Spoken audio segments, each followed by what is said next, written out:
man, like I said, the bigger we get, we got more people coming at us. People are going to try to do bad things to us no matter what because they don't want us to succeed.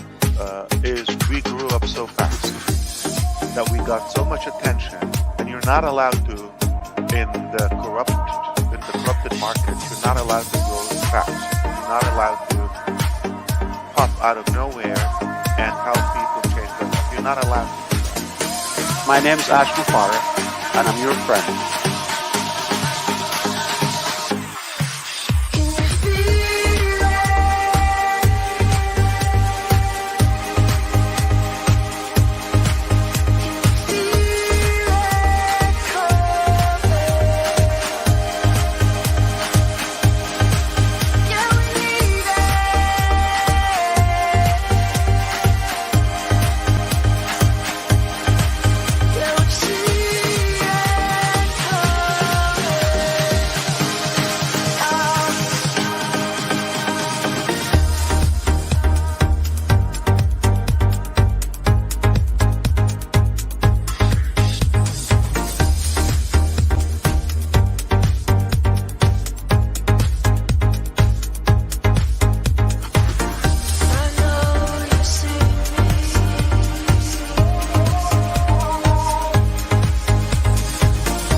I'm Mike Ellis, by the way.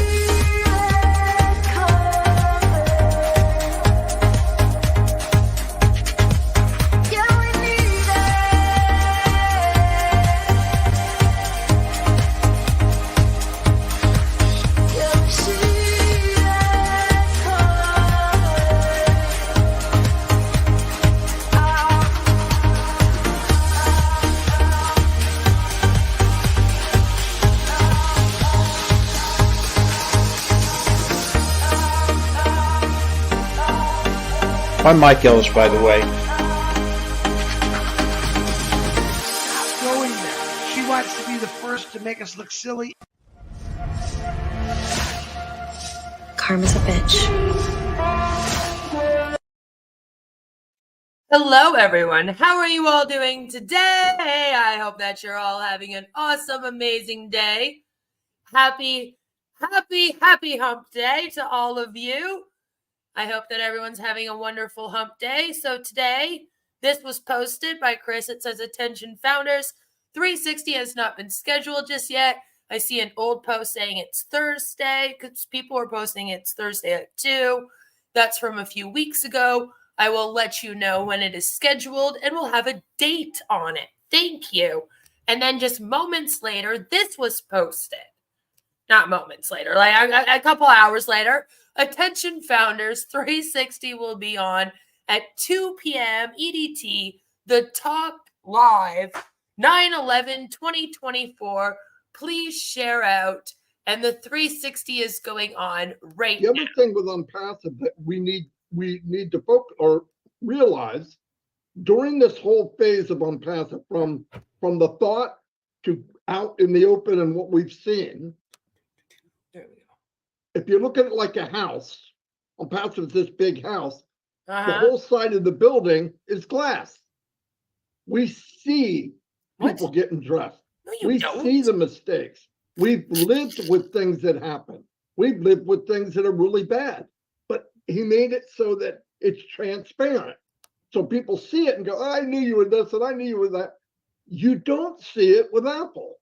Sorry, guys. We didn't see the phone. We didn't see IBM computer until it came out.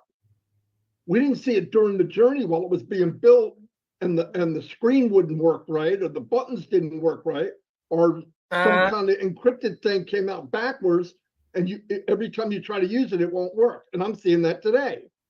So let's remember that. What we're going to happens to everyone. Does it happen at this extreme and short amount of time? I doubt it, but it happens. The difference is most people that are starting something alone, like Mr. Mufareh, financially alone, when they got that big push or that Mark, big don't slam tell in the face, and then with this disaster that happened lately, which we'll get the details, would walk away.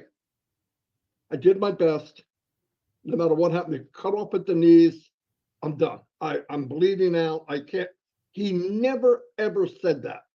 And no matter how bad it got, the smoke's coming, the fire, who walks out of it? Mr. Mufareh. So I'm very proud to be part of that. I know a lot of you are. This isn't my opinion. I'm not better Hero, or he is. think more than anybody else. No way. I've met so many people, especially in Shine the Light. People love this company. They know that Mr. Mufareh has done so much for them, more than anybody else on the planet, more than anybody in my family he's done for. And the potential is so big to me because I wiped the crap off my eyes and look at what we've done. I'm looking at a CEO that cares about us.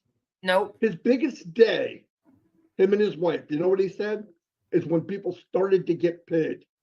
Last September, before the crumble and fall and whatever, which now Okay. might even have been Not something paid. that was Who? not quite right. Okay, we'll find out later. But the point is, that was his biggest day. It wasn't that the company made X amount of millions of dollars. Never. It was that people were starting to make money. This is what he wanted. This is the blessing. This is where we can take care of ourselves, in turn, start taking care of others. That was his biggest day. He said it a couple of weeks ago. If it wasn't 3 weeks ago, I'm not sure. But anyway, I just want to say, because everything's crystal clear, bad things are very clear. Good things are very clear. But let's make something very clear. Mr. Mufareh is here. Do or die. We're not going anywhere. He's working for us harder than we work for ourselves. Many of you, I'm happy to call you friends and family. You all care.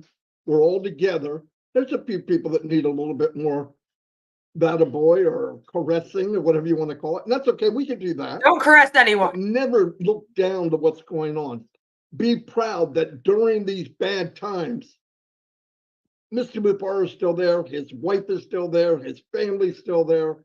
And all I'm asked to do is walk behind him, knowing that I'm going somewhere that will change my life forever and my family's life. Oh, yes, Daddy. Really. And I want you to keep in mind all these little gadgets and shiny crystal balls going around. There was one not too long ago. I haven't heard about it in 2 weeks. You could buy that script at eBay. I'll tell you what, I could buy that script at eBay, go out and market at 35 cents a lead.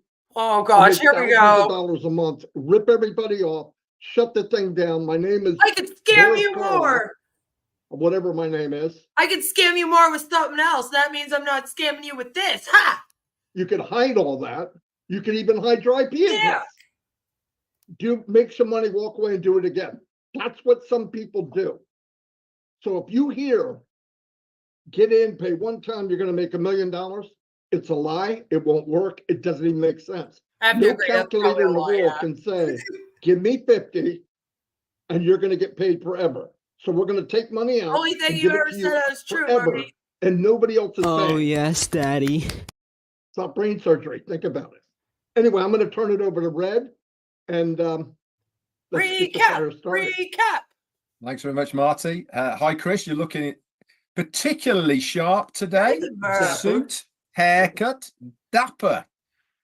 Unlike myself and Marty. But anyway, there you go. Good words, Marty, as always. You really do bring a lot of inspiration for all of us to the table when we listen to you, and some very wise words indeed. Okay, so let's update you. A couple of things actually have been happening over the last 7 days since we spoke to you last on 360. The first one was for those that noticed, and we did publicize it out, that the onpassive.com website had gone down. And it was a bit of a strange one, really, because the www.onpassive.com wasn't accessible. Okay. But you could get to it using the HTTPS // that worked. Now, I did a little bit of Google searching for it, and it was all to do from what Google was saying, that if you saw the HTTPS but you didn't see the www part of the website, it was all to do with the SSL security part of your domain for that web address. Obviously, we did escalate this to our CEO, Mufareh, and we had a message back saying, yes, they're working in that area.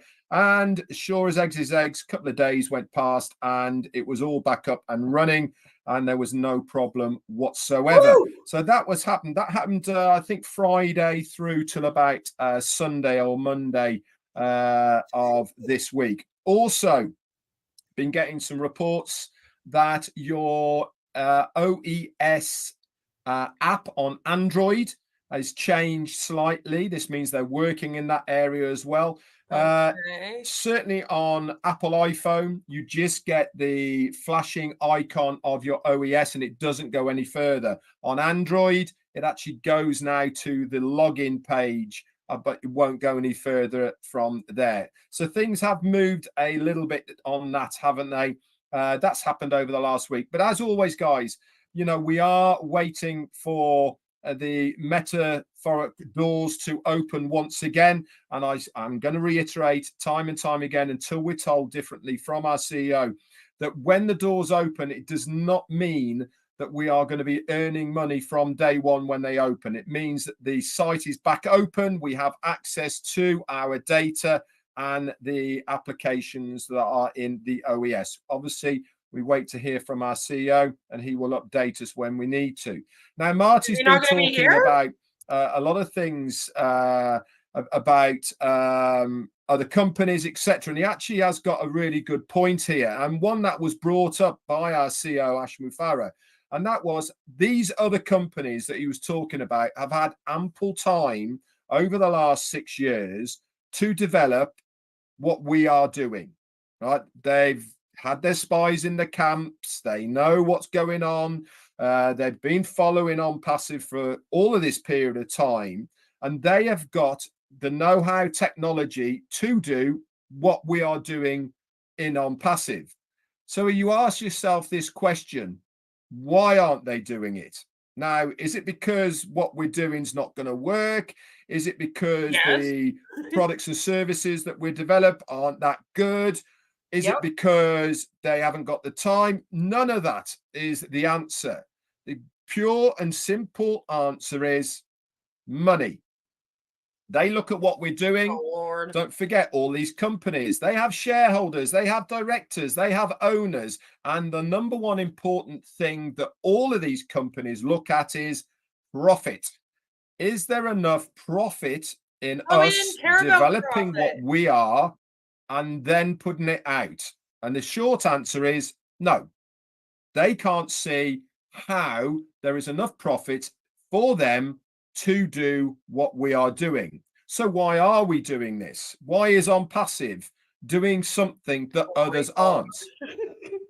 We are the correction to the corruption. We are designing something that nobody else has ever done before. We are giving a chance to the every average day person No one's doing a that. real opportunity to be able to earn money online legally, legitimately, by the Not products and legally. services and the commissions that are then earned from our company, This is why other people aren't looking at doing what we're doing, but they are looking at what we are doing.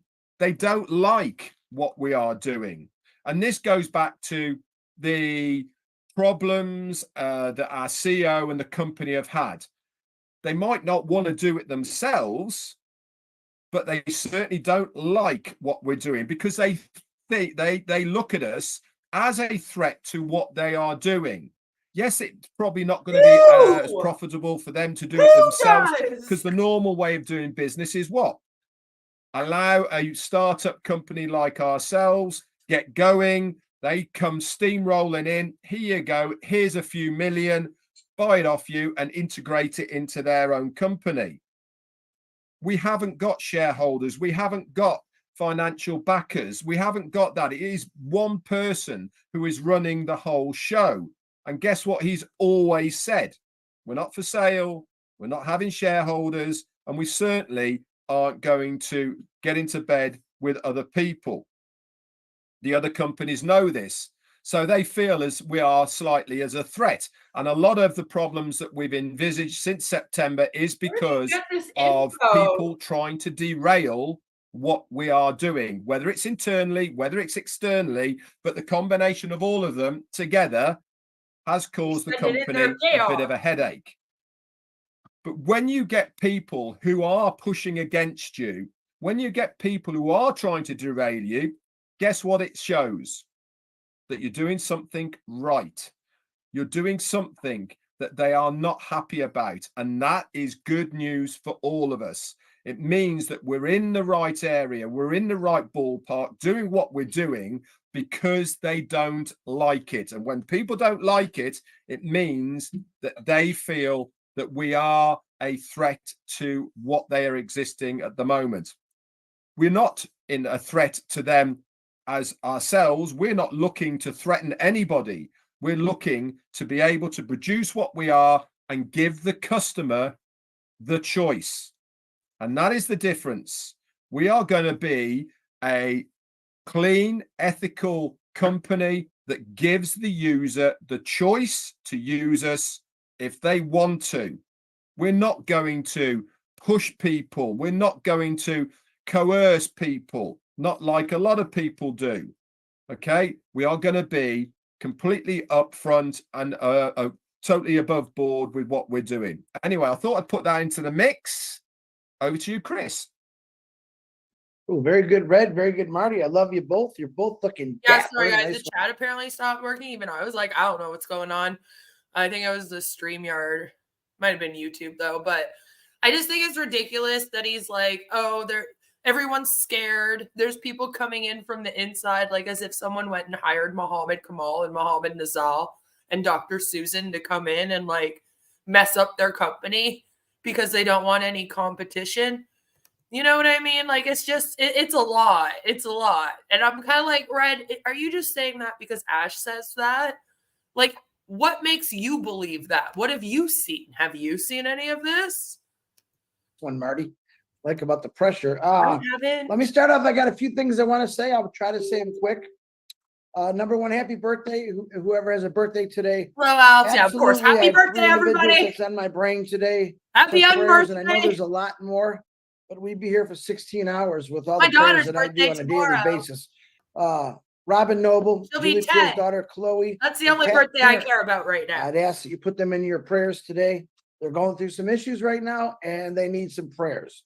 Once again, Marty mentioned it 24 years ago, 9/11. Knew exactly where I was that day, and sometimes I just want to forget it. Now, I want to explain something to you about, we were just having this discussion before we got on. Since we're talking about it, 9/11, I was in my history class, and my teacher walked in and accidentally was like, oh, thank God, it was only 2 planes that hit the World Trade Center. And we were all kind of like, whoa, what's going on? And then she explained to us that her sibling was actually flying like really like out of New York or into New York or something. And she was like just got a hold of him that day. It was like going on noon, by the way, at this point. So it had been going on for a little while, but we were at school, so we didn't really know until that happened. And then she had to, of course, tell us all what was going on. I'm here in Canada, but I grew up in Kingston, which is just a little outside of Toronto, and like a couple hours away. And so it's pretty close. It's too close for me. I'm here, Marty was saying some stuff. I said, I think I got the answer. So Never good. number one to the deaf Never good. community out there. Very awful time. Woo, baby.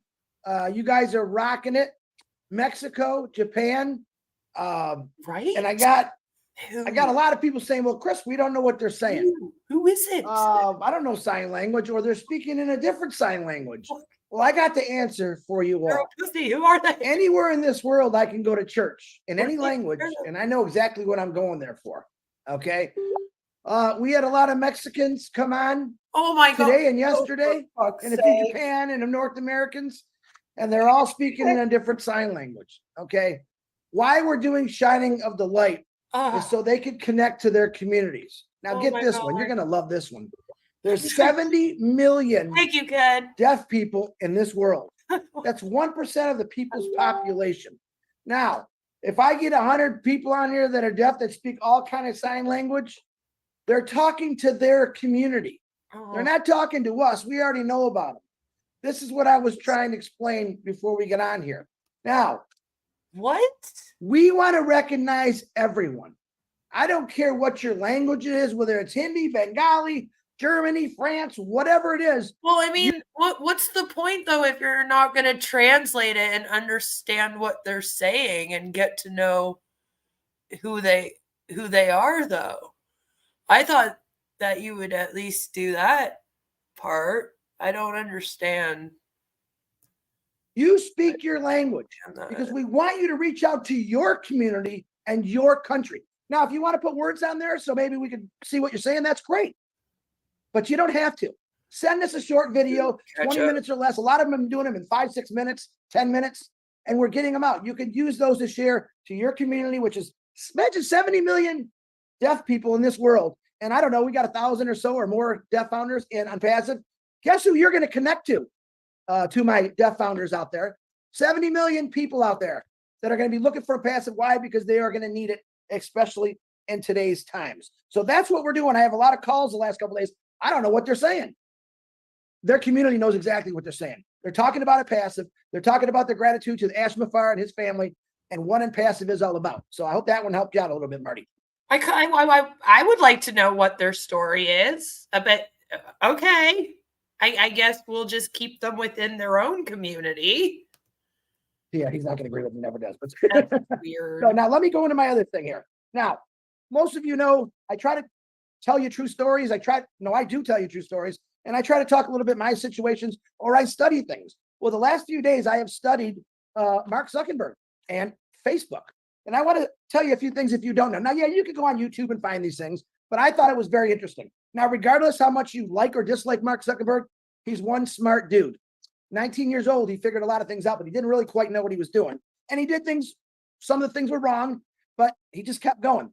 Now, 2 years after he started the Facebook, which that's what it was back then, Yahoo offered him $1 billion to sell him. $1 billion. I don't remember it being the Facebook ever, but okay. Said no.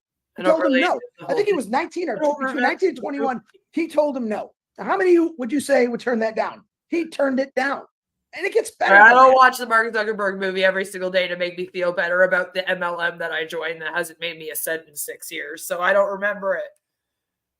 MTV, which I've never heard. I just found this out watching an interview. At all. MTV, a little while later, offered him $1.5 billion to buy the Facebook. Now, the gentleman that was from MTV invited him, or Mark Zuckerberg invited him to his apartment. He brings him over there, modest. They actually go on the roof of the apartment. They have a talk. And he says, listen, we want to offer you $1.5 billion for your company. And Zuckerberg The says, Twitter, the YouTube. I it's a feel lot- like that's it's just worth a what lot people more than call that. it. And the guy When looked we at get him and then old, this guy is we just start calling crazy. it that. And what he said was, "You seen my apartment. I don't need that kind of money. That's not why I'm doing this." Oh my God. His main objective was to I'm connect already people to the world at ease, right? Now, everyone knows everyone's got a Facebook. People love Facebook, people hate it. Either way, he came up with ideas in Facebook that people said, no way it won't work. The news feed, one of his biggest things. I mean, that's And pretty you good. had no idea the flack he went Okay. had against that. But see, then he was very successful. He was doing great. And this is the I funny got part. nothing. The for first mine 'cause offer, I didn't have one. when Yahoo offered him $1 billion, his management team said, You're doing take better the money, than you me. crazy. 1 year after that, they all quit. They all quit. His whole team, the whole management team just left. This guy's a nut job. He turned all this money down. And he said, I don't think that I communicated good enough to my manager team of what I really wanted to do with Facebook, the Facebook at the time, which made a lot of sense to me. In other words, he had a vision You have to know it's of not what he really Facebook. wanted, and he didn't want anyone to do it. So when the guy asked him, you're not going to sell it? He goes, no, I don't need the money. You see how I live? And you wouldn't take Facebook where I want to take it. You wouldn't take Facebook where I want to take it. And I thought, this is cool. Now you can watch these on YouTube. I'm pretty spot on what I'm saying. But I thought, man, how cool is that? Then what happened, and I'm going to give you a little heads up. About a month before already Facebook got know. in trouble, Ash Mufareh told us all on a webinar. A month before, you guys probably ain't going to believe me, your Facebook's going to be in a lot of trouble. Now, back then, way back then, there was no laws on data. No one really knew what data was. And Zuckerberg did, and he took full advantage of it. He knew how much data would be, and he got away for it for a long time until, the government came in and the senators and start complaining. He knew there was some things that he didn't do right. The worst thing that he did, which he had to go to court for and face senators, and they said, they tore him apart, and they said, you had ample warning from your own team about anywhere girls from 9 to 12 years old who were being predatored by sex offenders, who were being bullied, who actually committed suicide. And the whole courtroom was filled with these people from these kids. And Zuckerberg, he stood up and did the right thing. He apologized. And they asked him, are you going to pay him? He didn't really say nothing about that. But he knew that there was a lot of things that he needed to fix. And why am I telling you all this? Because Ash Mufareh is not your average guy. Ash Mufareh studied this stuff for a very long time of what is good and what is bad. All right. He's seen and he knew before Facebook hit the courtroom of what was going on. And I'm sure he's saying we can never let that happen in Onpassive. People have to be protected. What did he do? He comes out with O-Verify, where everyone knows in Facebook, you can have 1 million accounts and they don't even have to be. No one knew what data was. Anyone can get on there, whether you're a sexual predator or a scammer. What To this day, Facebook still has sake. scams. Buy this for cheap, people pay it, and you can't contact them anymore. That's still happening today, which I can't stand. I actually talked to Ash about that 1.5 years ago. He explained some things to me. This is what's not going to happen in Onpassive. Okay. Would not trust that. O-Verify lets everyone know who you are. You're not going to be able to come in with a fake name. You're not going to be able to hide in a basement or in your closet trying to predator little kids. Okay. Ash Mufareh's got young kids himself. He wants your kids, my kids, everyone's kids, your grandkids Right, to be Angel. protected when they go online. He wants them to go online because there's so many things you can learn online. But he Before also the wants them to be internet, safe. too. So when he came out with their O-Verify, I loved it. It's Because funny, again, it's always every one of like us here, data. I'm gonna almost say everyone here has been hacked on Facebook. Okay, people steal your information and then they start That's sending stuff to your cracked me right friends. up. All right, I'm this is still things that Ash Mufareh says, oh, we can't ever let that happen. So his protocol is perfect, safe, efficient, cheaper. But the main thing is your kids are going to be able to go onto this stuff and actually learn things without having to worry about some mischievous person coming on there and bullying them or trying to, nudity was on there. Actually, it still is. This gambling. Ash Mufareh wants nothing to do with that. He So wants to you're clean up the doing company like Red just said. Censored And I love internet that. then. Now, I have grandkids. I have kids. I'm sure they're going to have kids, grandkids, and all that stuff. I want to protect it. And in today's world, online is a dangerous thing for a lot of these platforms. Ash Mufareh is securing what we have so that everyone's protected. You won't get in unless we know exactly, not me, them, who you are. All right. Data will not be shared. And this is what happened. And I can't prove this, but I'm pretty sure when the big platforms got to hold everyone's data, what did they do? They sold it. for billions of dollars. And who bought it? Child predators, hackers, all these bad people bought this stuff. And that's how all the bad things started happening. Ash Mufareh studied the system, and he never wants that to happen in a passive.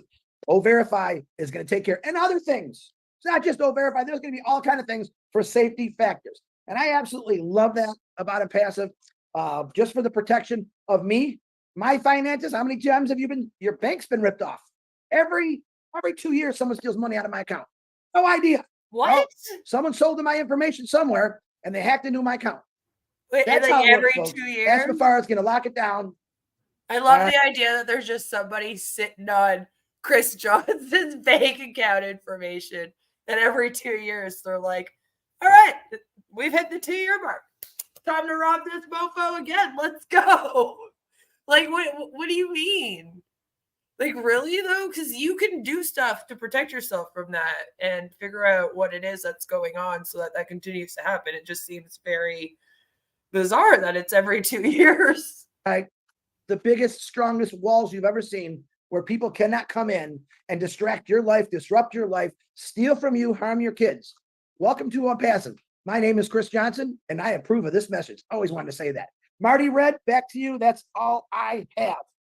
Chris, absolutely amazing. Marty's got a few technical problems at the moment. He's trying to get back on and off, but he's having I a few just problems. don't remember it, and I think it's hilarious that that's the part that he really is honing in on, is that it was called the Facebook. Like, that's the important part of the story. He said it like 17 times during the story. It's like, okay, yeah, we get it. I don't even remember that part of the story because that part doesn't really seem that important out of the whole story and what's going on here with Onpassive. That's the part that we're like focused on. It used to be called the Onpassive, or sorry, the Facebook. Yeah, no, it's the Facebook, guys. Yeah, and then they were going to sell it, but they didn't want to sell it. And that's back when it was called the Facebook. I'm like, okay, yeah, no, we get it, Chris. Jesus. Amazing, Chris. What? Really, really good. Made a lot of sense to me. And it's funny, as you were talking about Mark Zuckerberg and the ups and downs, and I've listened to what you're talking about as well and seen it. It was interesting. He first started out and he made the system, didn't he, for the college he was at. That's how he first started. It was just a chat forum at his college, and it sort of expanded from that. But it isn't amazing that he didn't sell out for all of that sort of money. And when you're 20, 19, 20, and back there, and someone says, just take $1 billion, you'll be okay. I mean, it takes a very special person to be able to turn that down because they know what is coming as far as that product is concerned. And it sort of mirrors a little bit, doesn't it, of what our CEO says on many, many occasions. And when he says to us, you don't know what is going to happen. I know because I see the big picture. You guys don't. And I'm sure he's had people approach him already for Onpassive. And if you remember, I think it was either the last webinar he was on or the one before that. He was talking about data, and he really made a big emphasis, didn't he, on how much data is worth right now. You know, it really is worth an awful lot of money. And I think I've told you this story before, haven't I? Of a friend of ours. In fact, it's my niece's husband now. He works for Expedia, and he is a data analysis or a data something. I can't even remember what the proper terminology is, but he's a procurement officer. Thanks to Mark Zuckerberg. So in other words, he's this guy who goes around companies like us purchasing data for Expedia. And he was telling, I had this story a couple of years ago about Onpassive, and he asked me how many members are there in Onpassive, and at the time it was just founders, and I said, roughly about 1.5 million. And he said to me, do you know how much that data is worth? He said, literally is worth millions of dollars. And now we've got much more data than that because of the customer base as well. So really, really interesting, Chris. I loved it. I thought it made a huge amount of sense to me. And it really does mirror a lot of, I feel, what Ash Mufareh is thinking in his own mind as well. You know, it's not about the money. It's about the need of what we are doing. The same as Mark Zuckerberg saw the need in Facebook for people out there. And like you say, you love it or hate it. It is certainly a platform that is used by literally billions of people because I really do. I wish it was that easy to just like make a company that makes tech products and sells them to people and then to save all of humanity. That sounds wonderful. And if you really think about that alone, you could maybe understand why some people might be falling for this, because that thought is a great thought. And, when we're little, we're always told we can be whatever we put our minds to and we can save the world. But then we grow up and the world slaps us in the face a bunch of times. And we kind of get back to reality and realize it takes a lot more than that. And it would take probably a lot of things having to change in our world for the better forever. But it's just, I'm having a hard time with thinking that it's Onpassive and Ash Mufareh who would ever get even close to doing this. It would have to be like a collective of everyone. And for some reason, these guys seem to really want to do the us versus them thing instead of coming together with the whole damn world. They need it. It's the way that they communicate. Anyway, Chris, you are the host. I'm going to pass it back to you. I'm the host. Well, everyone, Ash can't get out of these meetings. I don't think he has to apologize for that. I'm not sure when he's going to come on next, but you never know. So stay plugged in and keep dreaming. Okay, Of keep course. dreaming. As soon as he gets out of meetings and we can find some more information out, we'll be the first ones to put it out. Please like and subscribe to all of our YouTube channels. Everyone that's airing on this right now, get on them all, because when we have something big to say, we put it out in all, I think it's 17 or 20 YouTube channels. So like and subscribe to all of them. It don't cost you nothing. Plus, you're getting the greatest information about Onpassive, period. So everyone, thank you for being here. I think Marty's having technical difficulties. Wow. He missed my great speech, and he texted me, "You just better be good." He put the pressure. And don't forget, on Friday, I'm going to be in the chair. I don't know why, but I'll be in the chair. Yeah, Chris is in the chair on Friday, and Maybe we he's should already watch the told one me with we Marty. need a part 2. Hey, guys, what do you Yes, think? community, keep doing what you're doing. I know you can see the words on the bottom. Anyone out there, I don't care if you're Vietnamese, German, French, put it in your language, send us a quick video, and we will get it out there, and you can talk to your community in your language. I love every one of you. God bless. Red, good seeing you, bro. I'll talk to you later. And you, my friend. Why would you be able to put it out to their community more than they would be able to put it out to their community? What? That's bizarre, isn't it? Isn't that a little bizarre? Because I feel like, I'm sorry, but I feel like if you speak French and you're in a French community, you putting the video up on your own channel would probably be a lot better. And then you sharing it out to your community, you're the one that has access to everyone in your community, right? It's weird that they're like, yeah, send us a video in your language, and then we will definitely put it up for your community. Like, how? My community's over here with me. They don't even know who you are. Like, why would they come across your video in English if they don't speak English? They would come across videos of people that speak the language that they speak. When you look up on YouTube, it usually goes by what language is your preference when you make your account, which you have to do in order to comment in live streams and leave comments under videos, which is why a lot of people make accounts to begin with, even if they don't make videos, right? It's like you have to tell them the language that you speak. They'll ask you, what's your language? What's your secondary language if you speak any other languages? And that's because then they can send you videos in your own language. I don't think that they would then send you this video because it is in English if you don't have that as one of the languages that you're already watching videos in. That seems a little bit bizarre to me. I think it's very interesting that Ash isn't showing up right now because we are about midway through September.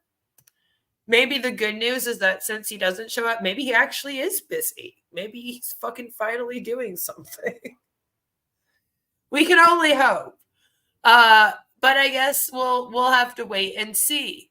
They are saying to subscribe to everyone, and I just want to show you this because this definitely made me giggle today. And then I thought maybe we could go and watch, if you guys want to watch, the Red Redfern in the chair, because he had good old Marty DeGarmo. Oh, yes, Daddy. In the chair. So thought we could maybe go and watch that. I was wondering if Ash would skip out on this one. I have to say, I'm not surprised he didn't show up. I wasn't expecting him to. Because people would be expecting him to give an update on what is going on, and I don't believe that he has much of an update. It is done. It ended. Hey, Wes. It's great to see you in chat again. I will admit, I was hurt and upset when you blocked me after everything, but I do wish you well, Allie. That's from Wes. Where's Ash? Apparently he's in meetings, which, let's be real, technically, this is what should be happening. Okay? If he is the CEO of this company and it's making a whole bunch of tech that's coming out at the end of September, he shouldn't have time to come up and shoot the shit with people on a Wednesday afternoon. Honestly. At the same time, though, I think that it's funny that they clickbait that he's going to come, and that they don't seem to even really know if he's coming or not until they're already doing the live, which has kind of been making me laugh a bit. They are trying to gatekeep a lot. So they're making lists now. He's in the red room with Foodie Beauty's husband, Sala. Maybe. Maybe Ash is having a meeting with his lawyers discussing puffery. Maybe. I mean, he should be having meetings with the lawyers when you're really thinking about it. We should be doing that all the time right now. Marty owes the community an apology. Or Ash has a scarpered with the rest of the money. Yeah, taken off. Just taking the rest of the money. Did Marty fit in the chair? Apparently. Ash is a big weenie. He is. He's a very big weenie that didn't show up. My name is Ash Mufareh, and I'm your friend. Friends show up for each other, Ash. Friends show up. Anyone see the latest Bill Must video on wealth distribution? Hilarious. Do you guys want to check that out too? Maybe we'll go check that out quickly because I love me a Bill Must video. And honestly, he hasn't posted it in a while. But before we do that, and then before we go and we check out the interview of In the Chair, I'm just going to have to bring that up. That's going to end up having commercials if we're watching it live right now. Because I got another ad blocker and then YouTube figured it out. I was like, damn it. It worked for like 2 days. But this was posted. So hold on a second here. I want to make it bigger for you guys because this is very hard to read. So this was posted by Manu. And I find it interesting because that's hashtag Onpassive, hashtag Ash Mufareh, hashtag Stay Focused. Join our amazing Onpassive. You got to put it in all capitals. Community by subscribing to the YouTube channels of our incredible leaders. Stay up to date with the latest insights, webinars, and technology updates, which is what Bill Must is allegedly for. Don't forget to hit the subscribe button, like, share, and click the bell icon for notifications so you never miss an update. Let's grow and support each other. It's almost like doing a follow for follow chain. But then what was amazing about this is that then they basically gave us a list of all of their top hunts. I mean, just right on a silver platter for me. So, of course, we have Chris Johnson, Marty DeGarmo, and Red Redfern at the very top. Where else would they be? Then it has Robin Noble, Julie Wynn, Gina Leva, Jeffrey Morlock. There's Bill Must and John White, of course. Gladys, Comfort, because, you know, I was actually expecting Comfort to be up a little higher. Collins Manna, Andy Burke, Marcienne, and she does the French stuff, and they have that on here. Norel, Sherry, and I was so happy when I saw Sherry, though, because here's the thing. They don't usually include Sherry in this sort of stuff. And that's been my complaint, is because they're kind of like mean to Sherry, and she does a lot here. She narrates some of the Bill Must John White videos and stuff. So, like, that's more than, like, some of these guys do. She goes live every single day. I'm just saying. She deserves to be high up on that list, but I'm just glad she finally made it. Look at you, Sherry, with your station. I'm so proud. And then, of course, Engineer Mike, who, if you guys didn't know, yeah, he's from Canada. And then Pat Parent, Mayra, Ava, Brian, Keith Merritt, who, again, I thought he'd be a little higher, but whatever. Ivy, Raphael. I'm not going to say this name correctly. I'm very sorry, but they're from India. Then we, of course, have Nashville Milo, Quadell, Sushanta, Janet Butler, who, again, I also thought she'd be a little higher up, but whatever. And then Bishnu from Nepal. So there is basically every single person that you should know is at the top of this company. These are the people. These are the people that are at the very, very top.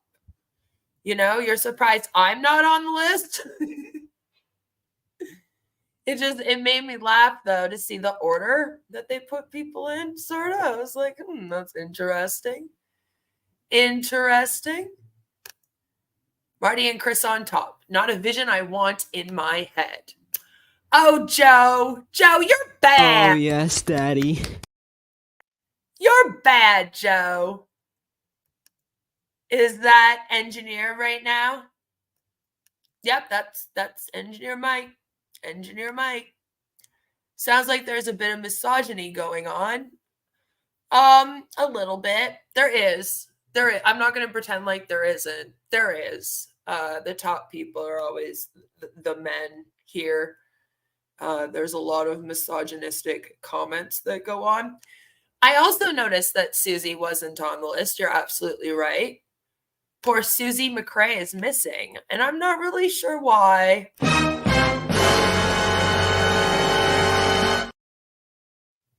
But no, not on there. Not on there. Razzle dazzle.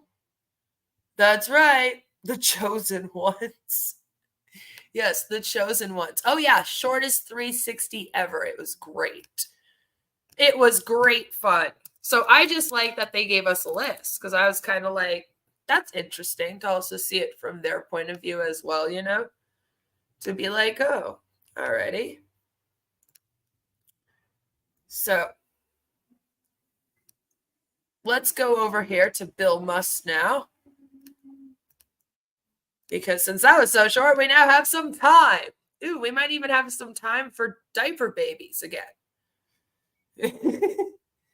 So here it says, wealth being generated but not being shared. Is that the one that we were wanting to see here? Mark, is that the funny one? Other than the diaper one, which we might have to watch right after? Susie only shows up when Ash is around. She doesn't have time for these second-tier losers. I haven't seen her in a little while. Was she on the Heroes webinar? I was thinking we should watch that one soon. Mike Ellis isn't on the list, by the way. No, actually. He wasn't on there either, was he? That's interesting. Watch after this. They're going to end up being like, oh, no, we forgot about him. I'm Mike Ellis, by the way. See, he's always an afterthought. Always an afterthought. Yeah, it was. All right, let's take a little look-see at this one then. Then the diapers. Then we'll do the diapers. I muted it because it's an ad. And I apparently can't skip this one. Get that AdSense, Bill Must. I can't complain. I get AdSense too. So where incredible, living in a world where incredible, unimaginable wealth is being created. Oh wait, are we still sped up? No, we're not. Okay, I thought we were. I thought we swear it's going so fast. I always forget how fast these go sometimes. Sometimes it tricks me, especially since I know that I sped up to 360 just like 10 minutes ago. So it's like, whoa. All right. We might have to slow this one down, damn it. But this wealth is not being shared. What is meant by that? When you have 10% of the people that have accumulated 90% of the wealth, that's where the inequity lies. What can be done about this inequity?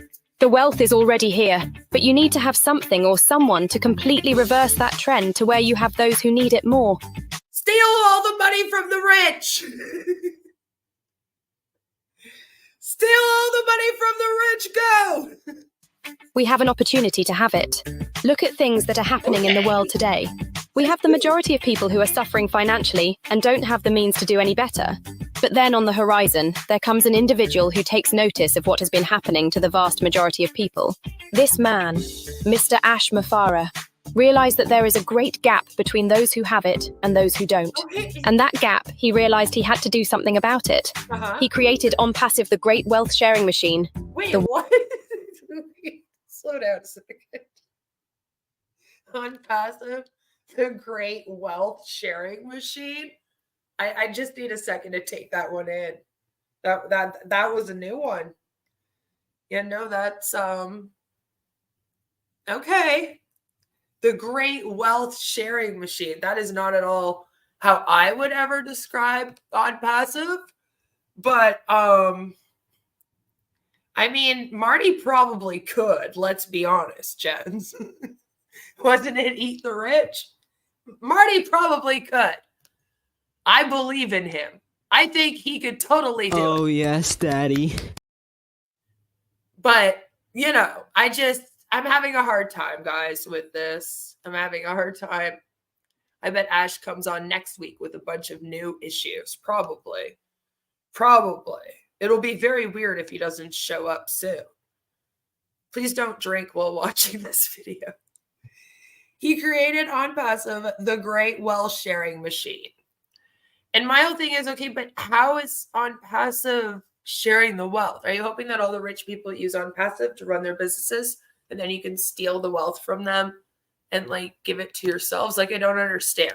Wealth that is already there. So how does he do that? Or how did he do that? He created a wealth distributing vehicle. They're going so fast that their own captions that they've added cannot even keep up to the video. 6 years ago. That is revolutionizing the way and the number of people who would be able to receive benefits. He looked at the different industries where the wealth is there. So he devised digital solutions that are priced lower, but having better quality. So okay, but that doesn't do it though. Some of the wealth that has been controlled by large corporations. Those large corporations are seeing that their profits will be affected when Onpassive opens to the world. Their bottom lines will be affected, and that is just the beginning. Because now, there's someone with a giving heart, a technology genius and innovative mind. That is reversing the trend. And some individuals... That fucked me right up. What was that? Why was there a different voice there? Hold on, wait, we need to yeah, it started right there, didn't it? There's someone with a giving heart, a technology genius and innovative mind. That is reversing the trend. And some individuals don't particularly like that. So what did they do? Some individuals don't particularly like that. They're evil tyrants trying to take us down from the inside. She sounded so happy about it, though. And I feel like that was also a different voice. Is that also the different voice? We got two voices here. Genius and innovative mind. That is reversing the trend. And some individuals don't particularly like that. So what did they do? They tried to stop Onpassive. This gentleman, who has this giving spirit where he wants to share his wealth with others without ever having to go public, but just keep it private. But get people who are like he is. So for about 3 months, they thought that they were winning. They were wrong because... What are you talking about? For 3 months, who thought who was winning? Who are we in competition with? Surely not me. I'm one of the only people that talks about your company. It's basically just myself and the recovering Unbot that are out here like, this is weird. And then there's a couple other channels that kind of like poke fun at them too. At the most, it's like 5 people. And they're acting like there's like this huge corporation out here that's trying to take them down from the inside because they're so threatened by the success that they're like, I don't see success that they're having, so I guess gonna have in the future. But it's like, what companies? Who? You know? So bizarre. I wonder why Apple, Amazon, and Microsoft didn't get hate, yet Onpassive got all the hate. The thing is that they did get hate when they came out. Like, Apple still has hate. I don't use Apple products. I think they suck. There you go. There's some right there. But, like, they don't care. They don't really have to care because they actually make decent products that people like and buy. And they're quite expensive. You know? So, whatever. Obviously, they're doing something that people like, and it's working for them. Same with Amazon. Same with Microsoft. They all have things that people keep coming back to. I am definitely loyal to like Microsoft. So I don't understand though what these guys have that apparently these other companies don't have. That's the part that keeps fucking me up. Like, what are they threatened by? Because you want to save the world? Do you think that none of these companies are doing anything for people? Because they are. They all have foundations and stuff. They thought they were winning. They are bad, right? I'm like, who is they? That's all I want to know, damn it. Who's they? This evil they, whoever they is. Evil tyrants. Mr. Ash Mufareh, the designer of Onpassive, had a I would say that he's actually they, but you know. twofold approach. It's an ideology that encompasses sharing the wealth of Onpassive and distributing that wealth to those who need it the most. The other part is helping to lift humanity. Most are in a miserable state when it comes to personal assets. They couldn't do anything. Wait, who is the enemy of Onpassive? Okay? Because no one's an enemy over here. All right, do we poke fun at it? Yeah. Yeah, a little bit. But why do you think that people would want to stop this company if it was honest, if it was transparent, and if it could actually save all of humanity? Like, I just feel like if you were actually doing all those things and those things were possible with what you had and who was running it, most people would welcome that with open arms. The issue is that that's not what it's doing. Ash has already pocketed $108 million to himself. And he didn't even put 1 cent of that back into Onpassive, even to grow as a company. So I'm having a hard time thinking that any money that comes in is going to go towards helping save humanity or even changing your lives instead of going into his pocket. You know, same with like why you guys haven't paid your employees in 9 months. Your employees at the Dubai and Hyderabad office, many of them not paid since January. You know, so that would have to happen before you guys made money too. You kind of owe money out. You're being sued for $108 million by the SEC because Ash pocketed that amount. So to them, he actually stole it from all of you. They want to give that money back to you. They're working harder to give you more money than Ash is. Right? He just kind of comes out here and says words and says, please just hope that this will happen in future. But he's been saying that for 6 years. So what's different this time? You know, like what is going to be different this time? Because you've released an OES and all these products already once. Obviously, it didn't work out, right? So what is going to be different? Do you know exactly, or are you just going by hope? It is true that Ash wants to distribute the wealth to himself and his wife. See, and that's the thing people over here are having trouble with. Because history tends to repeat itself with things like that. Okay? And Ash can't even be transparent with you guys and let you all know that Dr. Susan has left. Mohammed Kamal has left. Mohammed Nazal left. You know that. Because he announced it himself. If you go look at Dr. Susan's LinkedIn, you'll notice she's not in the company anymore. And the other Muhammad left. So you guys don't even get told that information. You don't own O Media anymore. And you don't even know that. I know that.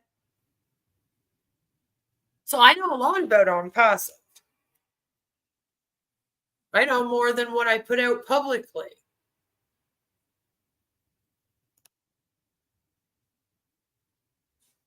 But at the same time, you got to kind of look at the history of this thing and how it's gone in the past. Nothing's really changed. You're still in the same position with the merchant. Nothing's changed with that. Even if your site and your products go back on, who's your merchant? Last we heard it was Transco Mobile PC Repair Hub Limited Company. You know, like, this is what I mean. So you're not going to get money. And I don't know how Ash would expect to take any from anyone at that point. About it. And now humanity stands to benefit. A redirection of wealth is very close to becoming a reality. We common people now have someone who recognizes that there is tremendous wealth that is being generated, but not shared. We common people? Speak for yourself. Now this wealth will be shared with the masses of people, instead of only a few. Thank you, Mr. Ash Mufareh and Onpassive. Ash Mufareh is going to completely change capitalism. Just phew, and change it. You know? How fabulous. All right, now we have to have a dance break. C'est l'événement appréciation du Because we just do. We got to see the dancing diaper babies. This is a new one. I'm kind of excited. Onpassive will rise high, sharing wealth so kind. Woo! They'll open up the sky for all of humankind. Woo!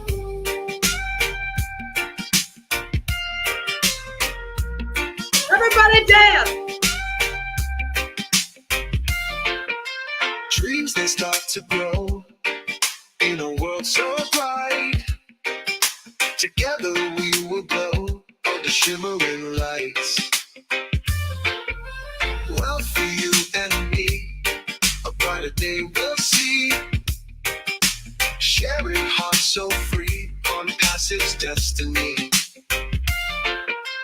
Hope in every hand, reaching out so far. Not over. Building on No. this land, wishes like a star. Hope in every hand, reaching out so far. Building on this land, wishes like a star.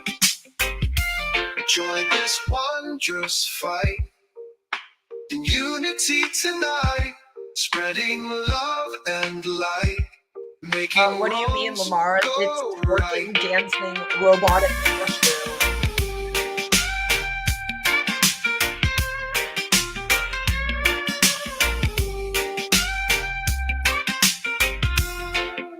Well, for you and me, a brighter day we'll see.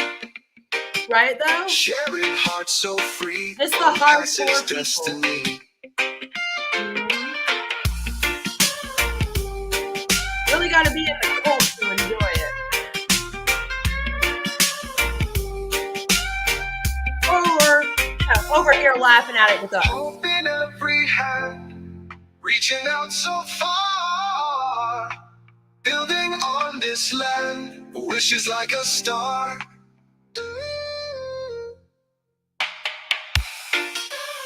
Pharaoh. Good night, Dinesh. Hope in every hand, reaching out so far. Building on this land, wishes like a star. Like a star. Join this wondrous fight.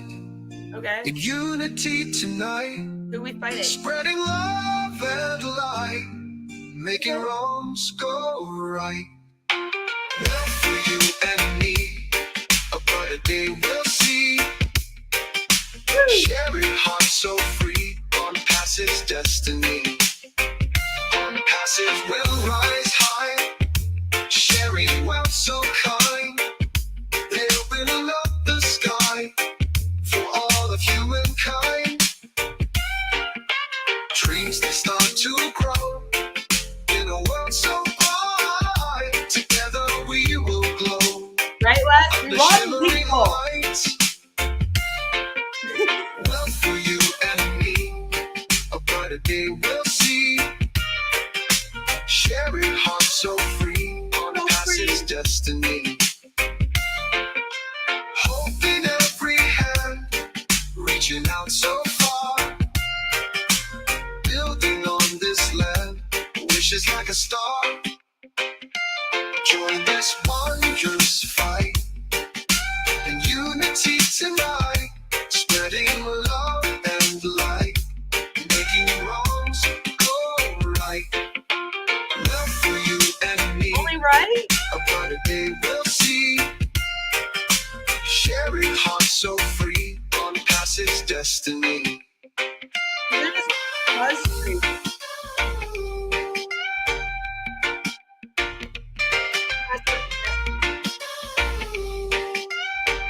Brought to you by Tiny Dinger Diaper.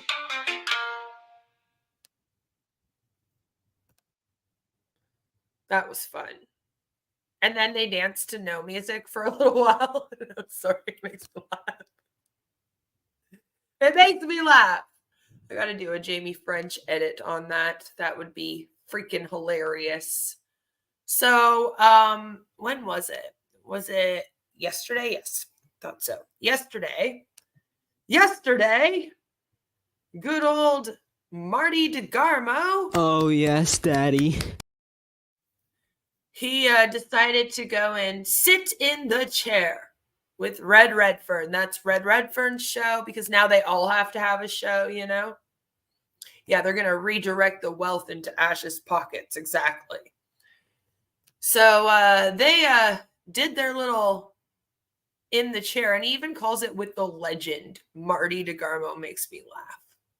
And Red Redfern, you know, like he's there too. So let's see what they had to say. It's pretty short. It's only like 35 minutes.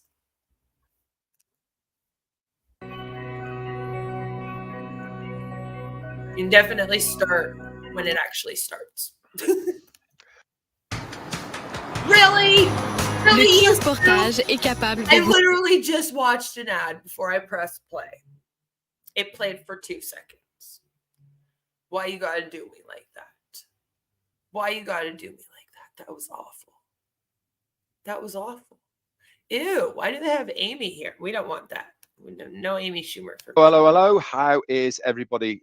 Very, very good evening, afternoon to you, wherever you are. Today is the 10th of September. Hope everybody's having a great day wherever you are. Big thank you to Jane, my wife, for being on Monday Fun Day yesterday with us.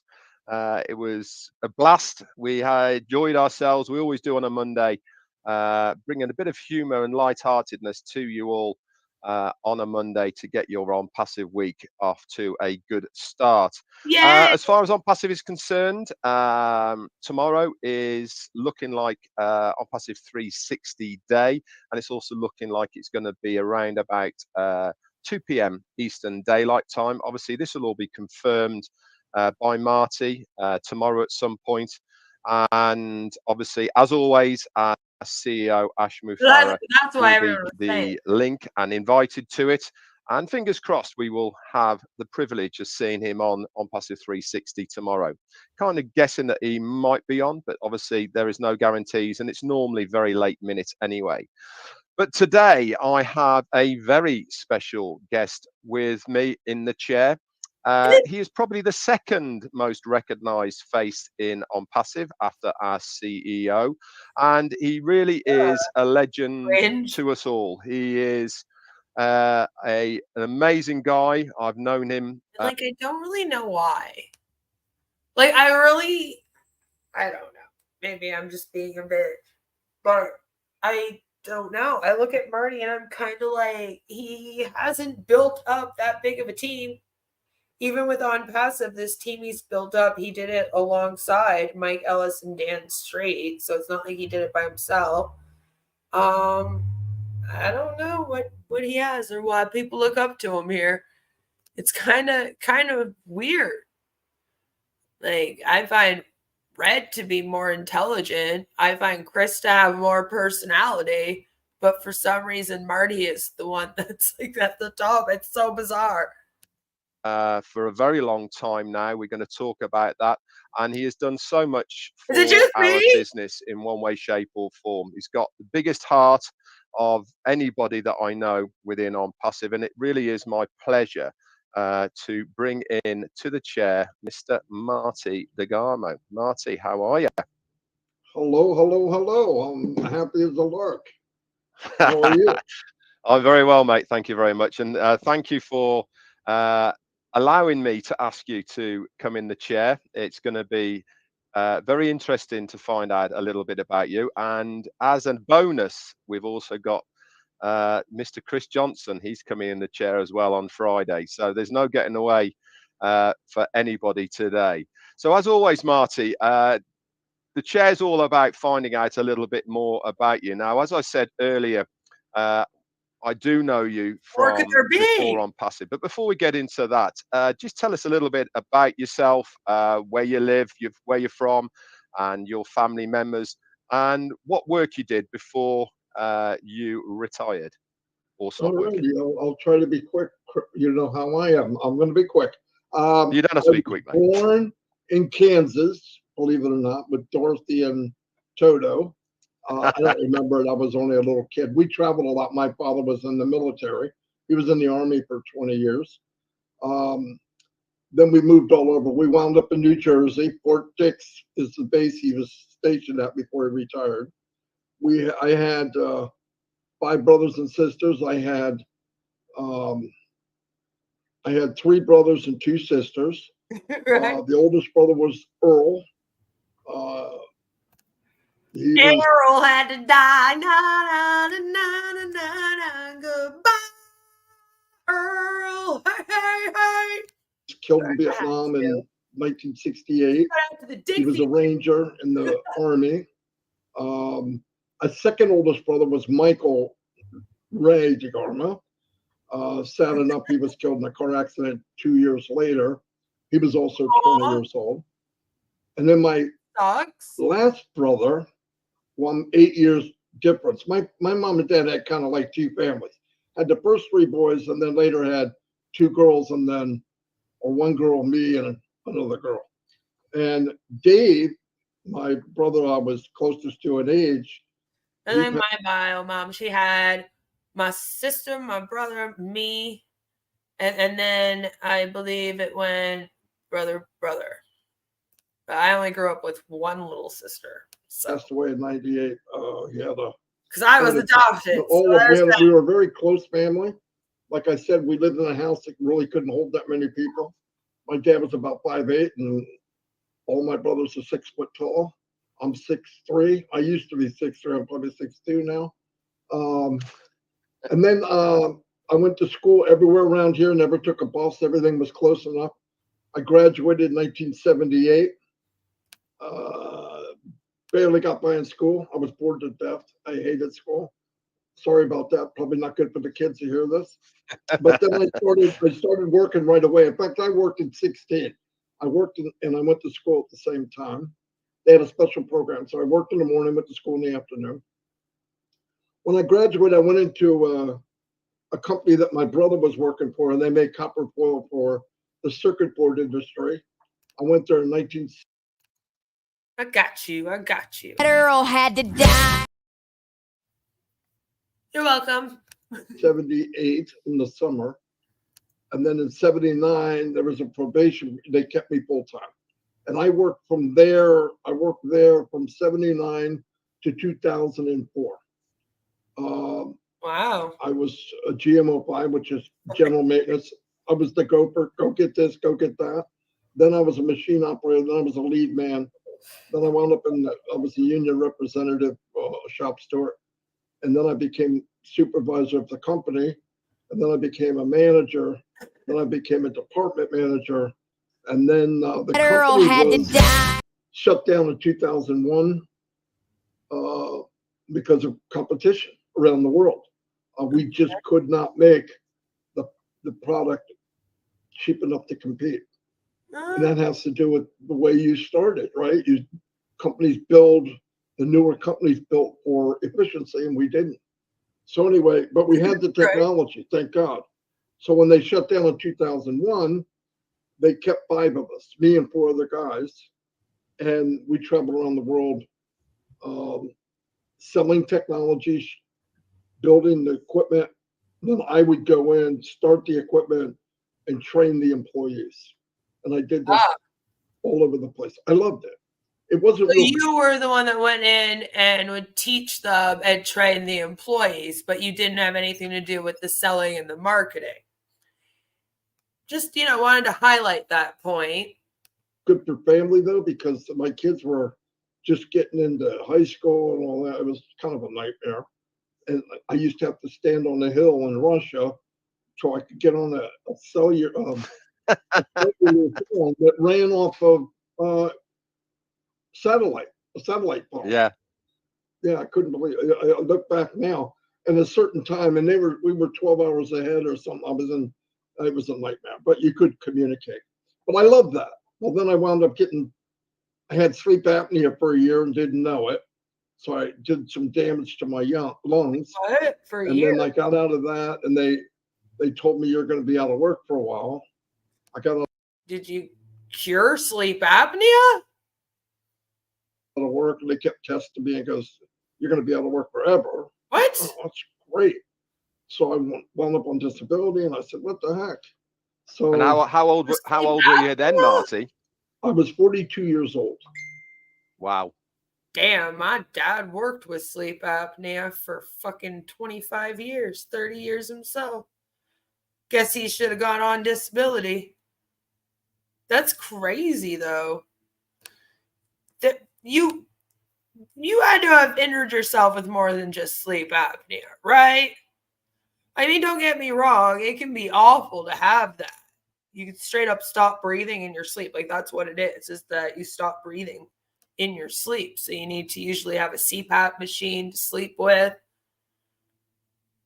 Took my dad a long time to get used to his. But there's no cure for that. There's no cure for that. But I feel like you would have had to have been more injured to not work anymore, right? Yeah. And then my life was, I'm not going to sit around. This was working okay. Well, at least I thought. And that's where I jumped into online work. So if you want to go from there, I don't know what you want me to say.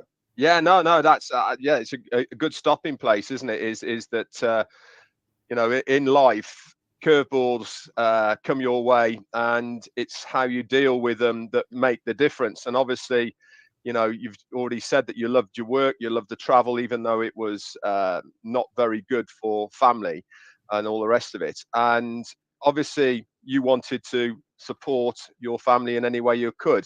So let's talk about you getting. It is true. It is true. My dad worked in the aluminum industry, but he worked with the car industry.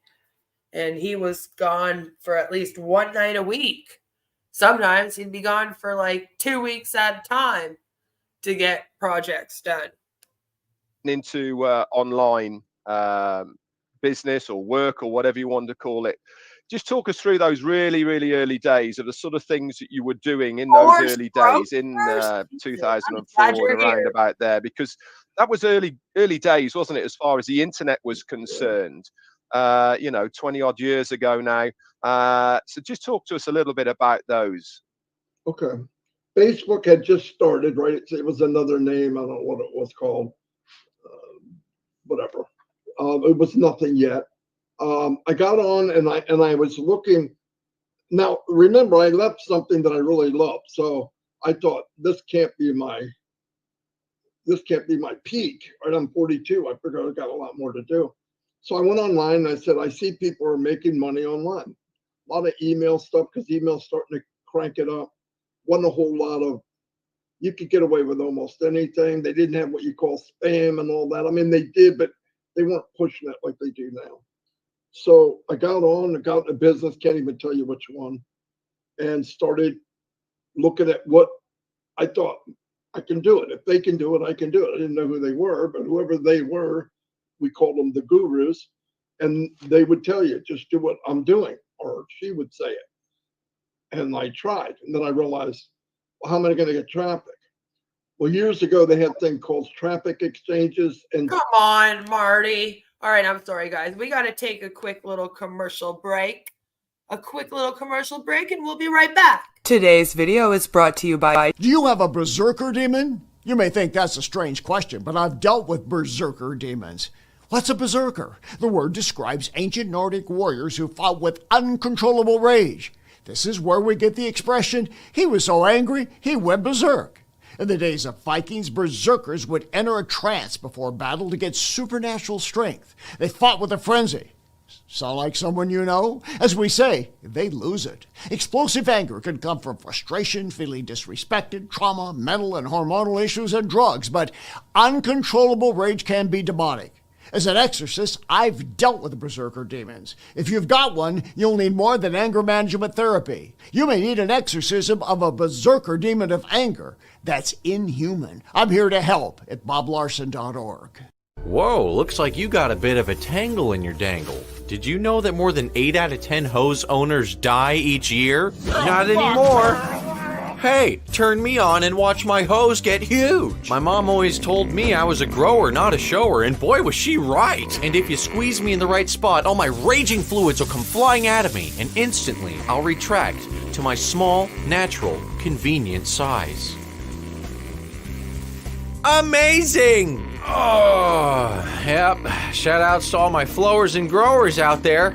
And just like a real snake, it can contract and expand like an accordion. You know, we really wanted to name it the Snake Hose, but that's the title of a gay porno. I mean, I've never seen it, but Lizard's close enough. This is my next door neighbor, Sharon. She didn't know I was filming her. She also didn't know I had my hose in my hand, too. If your hose weighs more than 15 pounds, I feel sorry for you. You see, women prefer light, dainty, petite hoses. You don't want to be walking around with a big honking nanner. Oh, Sharon.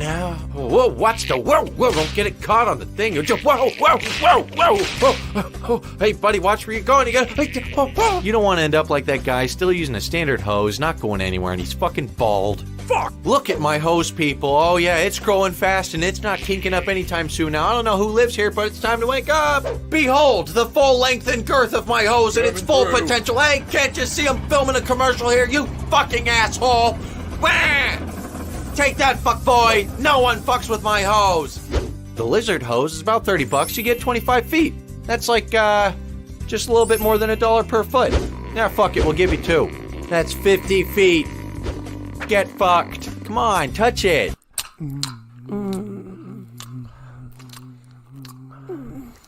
Wait, do you have a condom? You don't have one somewhere?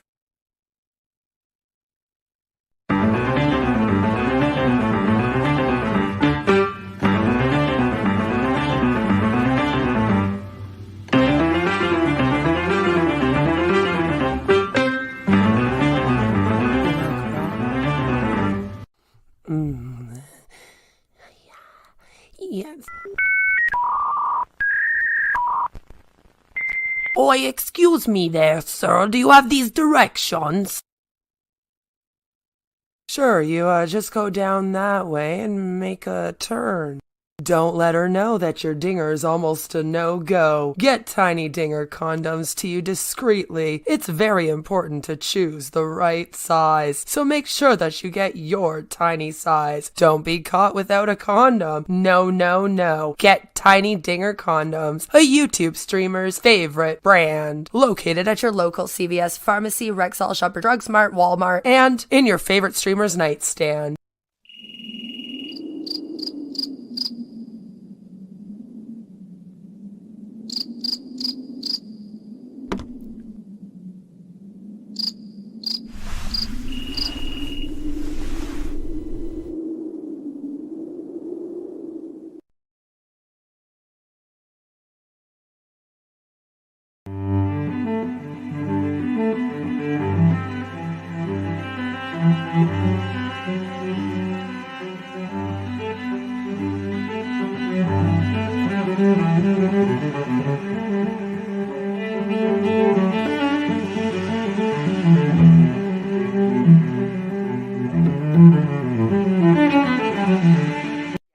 We get it. You're into feet, and not many girls are also into feet, but you finally found your dream woman. We got your souls covered now. Brought to you by the same people who brought to you Tiny Dinger condoms, trademarked, a YouTube streamer's favorite brand, and the same people who brought to you sexual endorphin spray, trademarked. We have now created the Foot Fetish Fantasia spray. When you're rubbing on her toes, take a deep breath in and smell the sweet aromas of the toilet bowl, the tire shop, dead flowers, and your nana's perfume. After all, it will turn you on more than just her pinky toe will.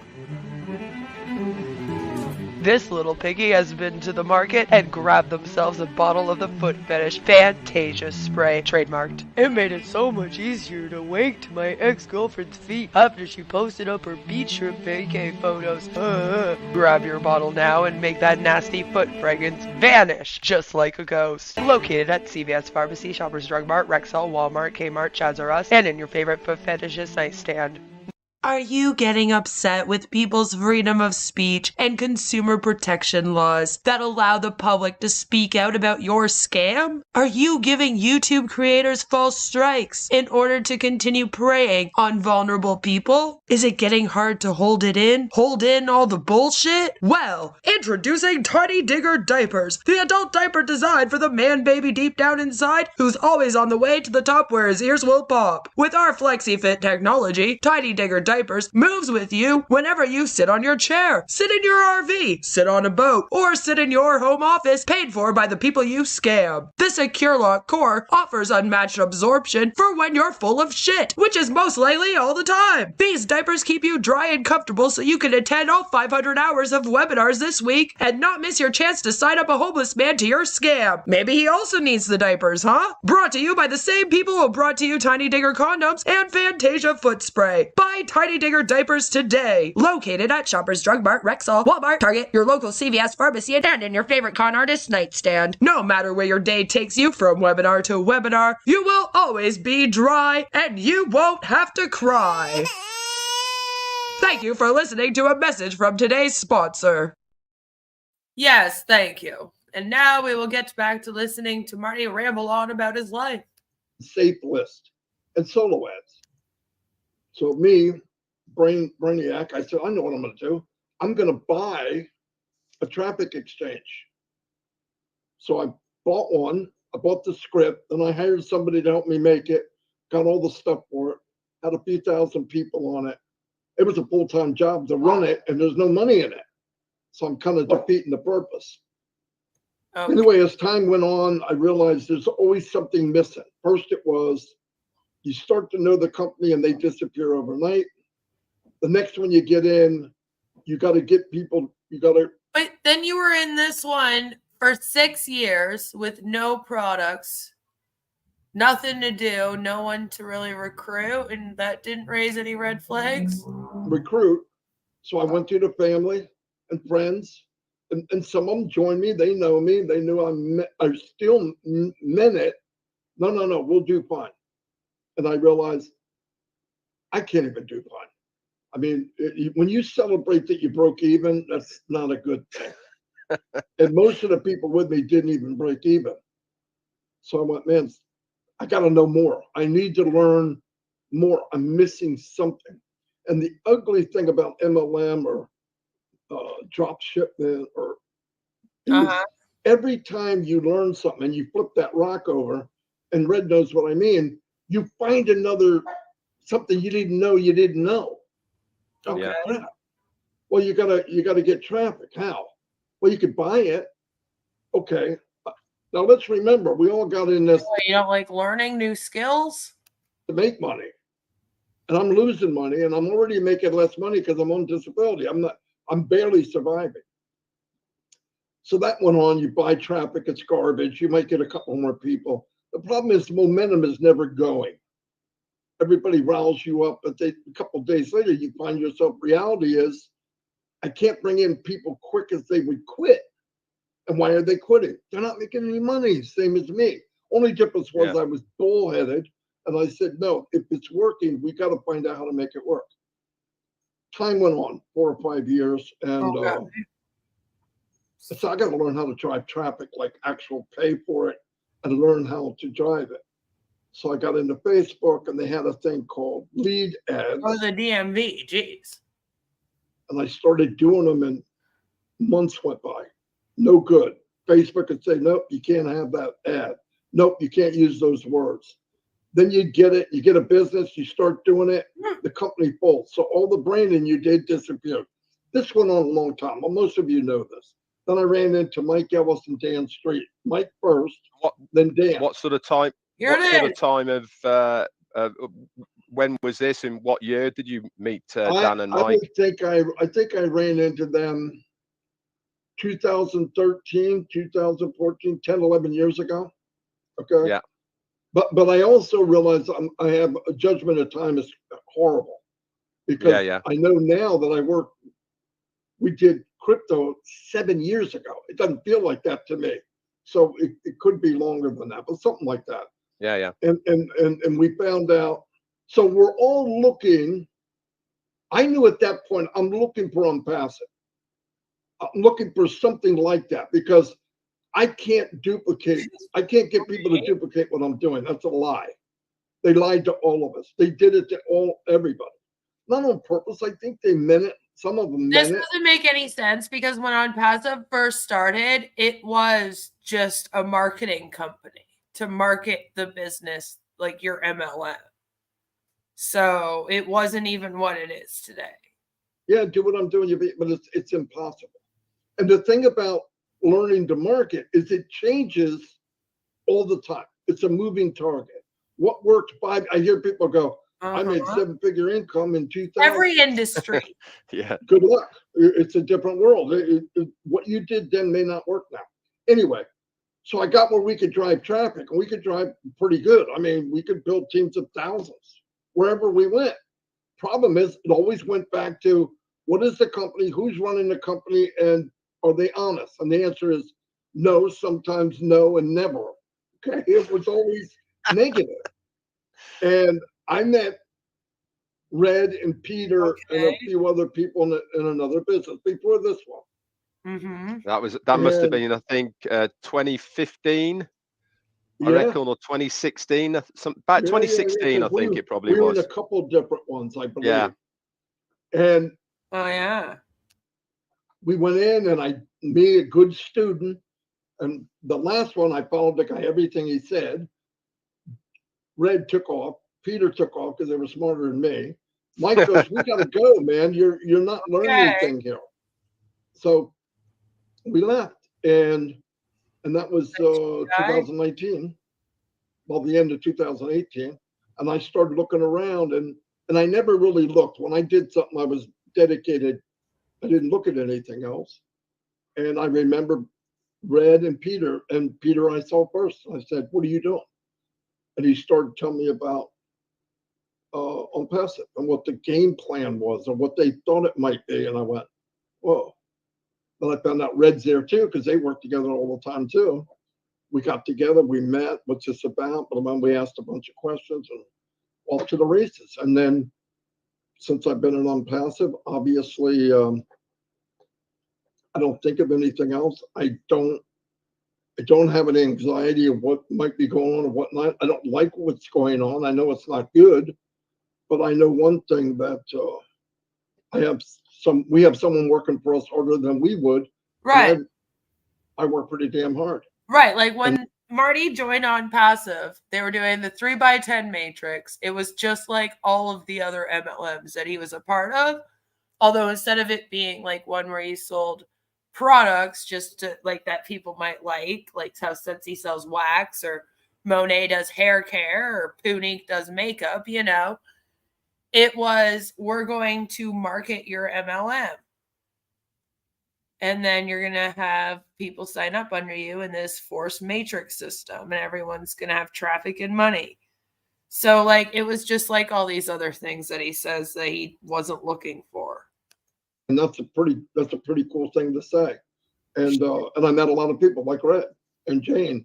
I've known Red, like I said, for years. In fact, I remember coming in and Red was somewhere and I got a hold of him because we were starting to do more video type stuff. Yeah, Mike had already started, and I said, fact, Red, get your butt out here, man. Yeah. In fact, it was actually Marty who was the one is the guy who said, listen, you've got a bit of character about it. You need to start doing some videos.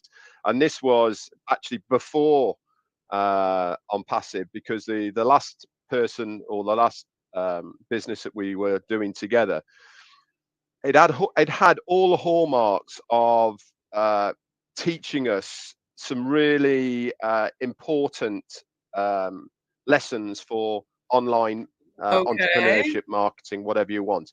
The way that it was set up and structured made an awful lot of sense. And to be fair to the guy, he had put an awful lot of work into putting this structure together to teach people what they needed to do. How's it different? But it's always the same thing, isn't it? The proof is in the pudding. And unfortunately, he wasn't a very good baker. And he kept on promising. We kept obviously paying on a monthly basis for. That sounds almost exactly like Onpassive, although you didn't have to pay on a monthly basis. His expertise, and we were getting nowhere. And after getting nowhere, you start standing back and thinking, well, hang on a minute, you know, something's not adding up, even though the advice and the teachings he was giving us. So then why aren't you doing that now with this? Helped an awful lot. It certainly didn't help us in the way that we wanted to financially. So I left, and then the rest is history, what Marty's saying. So let's bring this back round to Onpassive. And I can remember when we had those first meetings, Marty, and we, myself and Peter, well, mainly Peter Rogers, was telling you about Onpassive. What were your thoughts about this business in those early days in late 2018, early 2019? Well, a normal person would be jaded and not trust anything. My thing is, you have to be brand new wherever you go. If you keep holding on to bad things that happen, you'll never move forward. I knew what I wanted. I did it long enough. I knew what I wanted. Okay, well then and when Peter up about it, because nobody brings up how all of the companies in the past sucked and how they were all negative and how none of them worked out more than you, Marty. Like, you're the one that keeps bringing it up. So what do you mean? You have no problem bringing it up when you're using it as an example of why Onpassive is the best choice. But then you started with a clean slate? When I met Red and Peter together and we met, a lot of boxes were checked, as Red would say. Like, you don't have a monthly payment out of your pocket. If it's running right, they'll take it out of your profits. And I went, whoa. The structure will be this and this and this and everything, and we're global. For me, yes, I can travel. I can knock on doors. I could do, but you have the internet. Let's use it. As built through all of us, $1 billion company. What? And you don't have to leave home. Not really. Where'd you get this number from? You just randomly pull $1 billion out of your ass. They literally literally they look at the tech industry and they go, wow, that's $1 billion industry at least. Yep, no. So that means that since we're going to apparently sell technology, that now means that we're $1 billion company. No, that's not how that works. Internet to its fullest. And I love that idea. And here's the main thing. And Red said this one time before we even got here. I'll tell you what, I'm not doing another business that doesn't have viable products we can buy. Okay. And you own it, and then you know, even if you got to rebuy it every month. And I agreed 100%. I don't want pie in the sky. I never wanted that. And then I thought after they told me how much is it, no kidding. Peter said 97, and I'm thinking $970. Ooh, that's going to be rough. But come to find out, it was $97. And then I went the other way. I went, why is he doing it so cheap? See, I'm thinking very small. Oh, yeah. And I'm a big thinker, but I was thinking small, knowing what I know now, that $97, why would he do that? It makes it sound like maybe it's not worth. But then when you hear global, and I get my big ass out of New Jersey. Yeah, because all the MLMs world, are not global. Like, come on. That's who he was talking to. That's who the payment was for. It would be very difficult for most of the world to pay it, but they could. They could at least get skin in the game. That made sense to me. Eventually, I started to get, this isn't a focus on US or UK or Canada. It's focused on everybody in the world. And then I remember at that point, somehow I wanted to talk to Ash, because just like Red, I know we could get people to see it. I really got a bad taste. Oh, yes, people. Daddy. Even though you can bring them in, I mean, if you could be cold-hearted and everybody's a number, okay, but that part bothered me. But once we did meet with him, and I found out who he is, and I believed him, that's a big deal. The rest is history. The rest is history. So let me ask you then, Marty. Obviously, this is really interesting to listen to you talk about what you saw in Onpassive and all the rest of it. I did know from a very early point that one of your goals. It is just so interesting, and definitely something that we haven't all heard 5 million times before. Certainly to actually meet Ash Mufareh, virtually face to face in the best context. So, can you sort of tell us in your own words, why do you think that you and him get on so well? What is your connection, do you think, that you have with Ash Mufareh? Trust and loyalty. One of the main. There was a couple instances that went on, and I would see people kind of try to manipulate situations, whether he's there or not, because he's a kind-hearted guy. And I'm a kind-hearted person, but I got a few rough edges. And I would listen, if you talk about me, it's one thing, but you talk about someone I like Red, like Ash, like anybody I know, like Chris, yeah, I mess with Chris. If you don't know him, I don't want you to. That's just it. But I saw his heart, and I related to what he was saying, I guess. And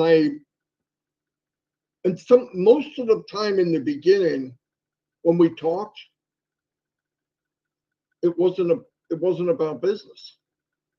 He wanted to know family and all that. We got talking, and he became a friend, and he's a friend of everybody. Yeah. And I don't know. It really wasn't planned that way. It was more of I was there, and then like you, Red, I dove in. I've never done anything a little. When I smoked too much. When I drank too much. When I worked too much. But this is something that it covers every base I ever wanted. My old business and then now. I loved working with people. That's when I traveled around. I met people in Japan and UK and France and Luxembourg. I went to Taiwan, and I found that everybody I met, besides management or government, we all want the same thing. And when I realized this platform that Ash was building for all of us, it blew me away. How could I not fall in love with the guy? I mean, there's no hidden agenda. I mean, he says what he means what he says. And when he said the other day, the most devastating, the happiest day he saw in all of Onpassive, since we've all been in, and Red's over 6 years, is the day he started paying people. I knew when that bubbled and fell, without a doubt, that was devastating for Ash Mufareh. Because one of the first conversations we had, and Red knows this, is paying. Nobody wants to pay more than Ash. He would pay and not receive money. By the way, he's not making money on Onpassive. Zero. I mean, down the road, I hope he does. I mean, that's why you do it. But his whole outlook was about people. And that's what turned me on to him and his wife. His wife is amazing because she's getting beat up just like he is. And it's a great family. And and he cares. Like we have some issues. There's nobody here now. We adopted our grandchildren, and they have social issues, especially the older girl, because she's a teenager. And we sent her to counseling. And the biggest person that helped her was Red and Jane's daughter, without a doubt. To this day, if she has an issue, she'll call her. No joke, because she could relate. She was in that area. I don't know, and I'm a grandfather, so she'll relate, but not the same with somebody that knows, and it's a big deal. So, yeah, I mean, it's all about people. And with Ash, if I didn't know him in Onpassive, I would definitely be as close a friend as I am now. Okay. Sure, you would. I know that especially many of us who are the loudspeakers, I suppose, of Onpassive, our thought process and drive is not necessarily about how much money we can make and all the rest of it. We do what we do because we genuinely want to help the business and help as many people out there by doing what we're doing. So let me ask you, Marty, what dreams and goals have you got for your own personal family around you that you want to achieve with Onpassive? That's probably the hardest question you asked the whole time. I want to get out of. Shut up. I want to get out of debt. I don't want to think about money, Red. That's my main goal. I don't want to think about it. If the car breaks down, I can fix it. If I get in a store and somebody needs cash and they're embarrassed because they're digging in a purse and they know there's nothing in there, to pay their way without them even knowing, because I believe you can bless people right outside your door. That would be phenomenal for me. But a big deal, I didn't realize how much a big deal, even though I do talk to Ash sometimes. God's honest truth. I talk to him about everyone here. Yeah. I hated LC. I was involved with some people they picked, but what I didn't like about it is some people took it too far here and they let go of this. Right? We're here to serve. The biggest server in the company is Ash. Why do I need to be a general? It doesn't make sense. Listen, everybody knows who Red is, no matter what bars he has on his shoulder or if he has stars. Same for me. You know who I am? That's why I shine the light or in the chair. We're pointing out to other people because I've met a lot of cool people. I'm telling you. And I always, even in a webinar for the last 5 years, I would text Ash. This lady would come on. Oh, this lady's phenomenal. She this, and this. Just to give him an idea, because me and Red and Chris and other people are everywhere. So I get a glimpse at people ahead of time.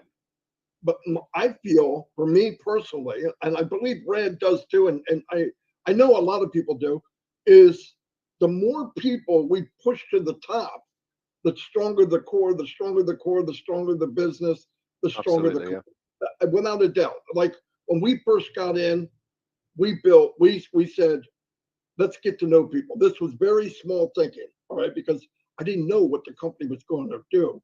But we built Onpassive Nation because I want them to know who I am. Now, let me tell you something. In most business and MLM and Red knows, you may not want people to know who you are. Why? Because it could crash and burn in a week. No, really, Red. If something true. happens now, God forbid, and it won't because Ash will never give up, they're going to come back and look at people they see. Okay. But in this case, everybody sees Ash Mufareh. That's a big deal. That's a big deal.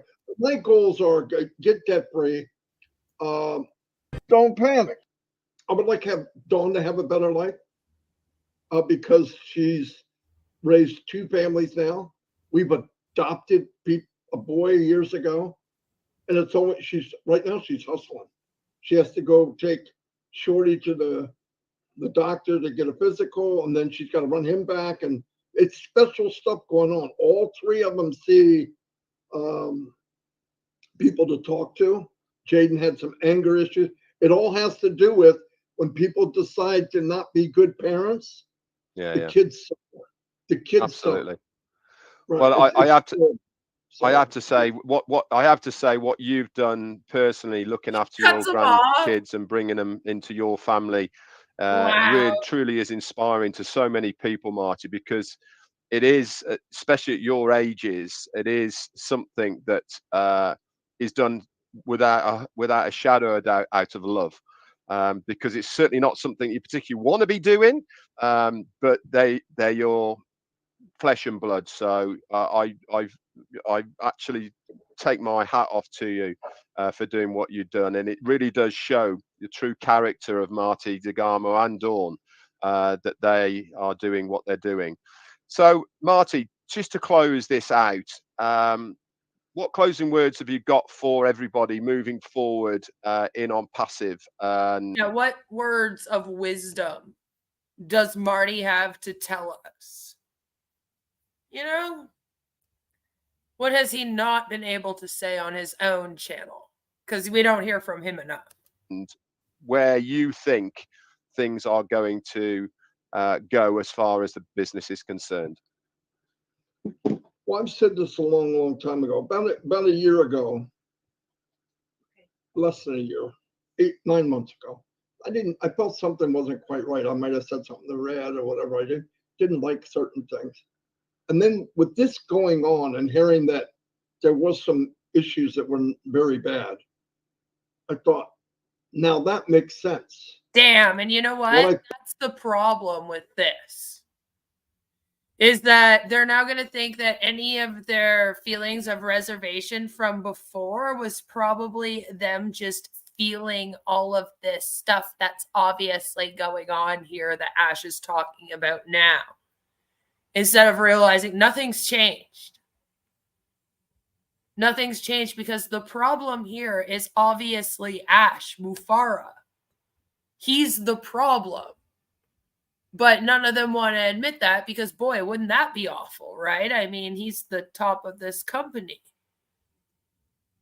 So they've had feelings of reservation over the past little while, right? But it's easier if they just go, oh, well, obviously we were feeling all of this bad stuff, which is funny to all of us because a year ago, we didn't know that they were feeling this way. They were doing the same as they're doing now, where they're talking about how great everything's going to be. It's coming any minute, especially a year ago. A year ago from right now, they were celebrating OConnect had just gone live at the beginning of the month of September 2023, right? Everything was awesome. Sure, they got sued for $108 million, but like none of that should matter because OConnect and all their products are here. So everything was going great.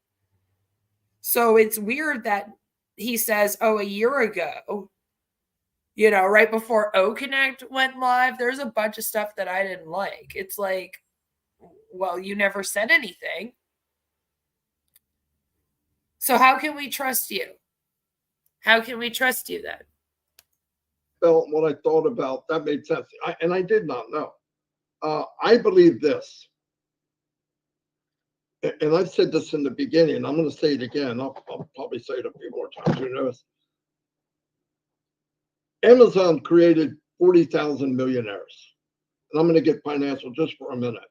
And it's not about money, because my thing, the money's there. If you look at the ingredients and you get all the ingredients and it says it's a cake, it's a freaking cake. If you have the ingredients of Onpassive and the leader like Mr. Mufareh, it equals wealth. I believe Onpassive will produce more millionaires than any company that ever existed on the planet. Because of the design. Shut up! Shut up! Oh my God! Shut up! Stop yelling at them like Quit. that. But that's what I believe. But I also believe we're all very, very fortunate. But I also think the people that told you no, they'll be in. And there's other people out there waiting for Onpassive because they need it. Socially, financially, give them a leg up, because everybody deserves a better life. And I think you can't rely on government, nor should we. We could be our own government, our own resources, and help one another. And if everybody can take care of themselves and has excess or abundance to take care of others, this will be the most powerful company, most impactful company in the world. And you should thank God that you're part of it. I believe that with all my heart. I think every day, my gosh, I'm so fortunate to be here. No matter what we tripped over or fell down, because in my vision, somebody's walking through the ambers and smoke and flames, and when he comes out, it's Ash Mufareh. He could have ran. Wow. A normal person would have ran. I can't do anymore. Yeah, okay. Didn't. Anyway, that's absolutely, Marty. You're very wise words, and you're absolutely right. More than ever, people need Onpassive.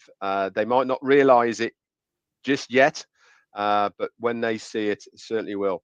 Marty, it's been an absolute pleasure having you in the chair. I hope all the listeners have enjoyed listening to your story of your life and your journey in Onpassive. I certainly have done. It's been truly amazing. It really has. You're a fantastic friend to me, Marty. I love what you do as a person, human being, and also for all of us in Onpassive. Thank you so much for coming on. Guys, I've still got one opening for in the chair for this week if you want to come on and be in the esteemed position that Marty DeGarmo and Ash Mufareh have been in the chair with me. Friday, we've got... He acts like they're actually coming and sitting down in a chair at his house. So like the other O-founders would be like, oh my God, I want to go sit in the same chair that Ash got to sit in. I want to go on this same show Ash went on. It's so weird. Another legend in the making, Chris Johnson. So he will be in on Friday. Keep an eye out for the link for 360. Marty will get that out as soon as we have a bit more information. But that's it for us. Thank you, guys. We've got about 50 million followers. We're in the billions. That's where it ends, though, guys. That's where it ends. Can I go in the chair, though? I would go sit in the chair. I would go sit in the chair and have a little talk with Red if he'd have me on. And I could tell him all the reasons why I think Onpassive is a giant commercial cult of personality and a scam. You know, and he can tell me why it's wonderful. Wouldn't that be funny? It's getting made. Marty is in the chair, That's right. That's right. So before I end this little stream here, I just wanted to show you guys, since, you know, I keep talking about it, I wanted to show you guys that, as you can see, if you go over to Dr. Susan's LinkedIn page, you are going to notice that she no longer says that she is the media director or media CEO at Onpassive. As you can see, she's now working at Edu Media International Strategic Center. And if you scroll down on her page, all right, you're going to see that she has here that she was with Onpassive full time from December 2022 until July 2024. So for 1 year and 8 months. Then come July 2024, all right, she is then with these guys. Academic and media development consultant at Edu Media, where she's an education and media developer. And it does say self-employed. So maybe it's her own company. I got to be honest, I haven't really looked into this at all. But no longer with Onpassive. Okay, so Dr. Susan is gone. Dr. Susan is not with Onpassive anymore. Mohammed Nazal has left. You guys have heard Mohammed Kamal out of his own mouth say, we are not connected to Ash Mufareh anymore. During that leaked call, the one that got me a fucking copyright strike that I'm dealing with. They have 10 days. And now Professor Susan is gone. The other thing I want to show you, and forgive me for how I have to show it to you. It's not a pretty sight, but we're over in Canva. But you're going to notice that Mohammed Murad, the Director of Information Technology at Onpassive, is saying this. Hi, everyone. I'm looking for a new role and would really appreciate your support. Interesting. I'm eager to bring my expertise, skills, and experience to a new challenge. About me. I'm looking for Director of Information Technology Service Delivery Manager, Head of Information Technology Services, and Director of Information Technology Services roles.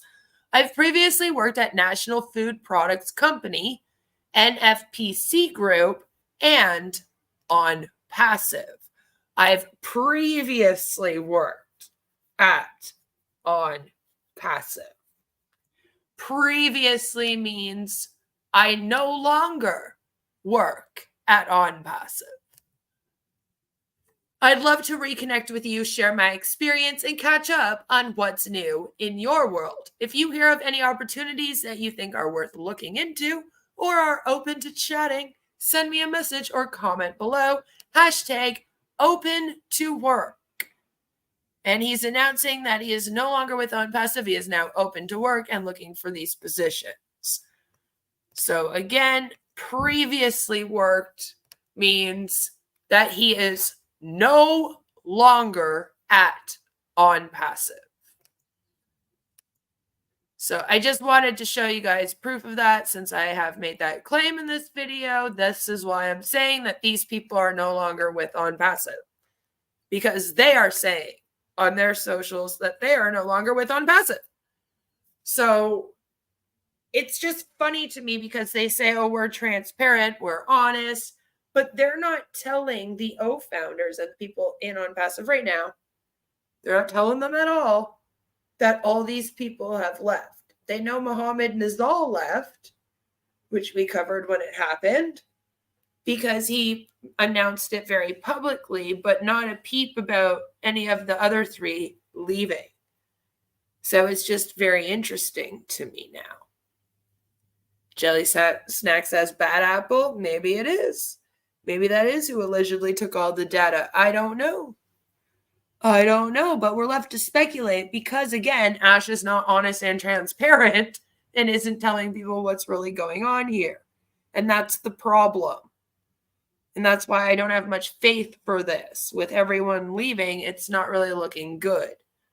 And like Red said, the website had gone down for a little bit, but it is back up now. Although it is still the same where you cannot really see anything.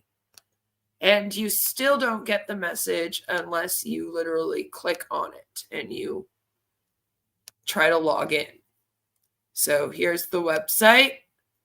As you can see, nothing that says they're down or anything until you click register.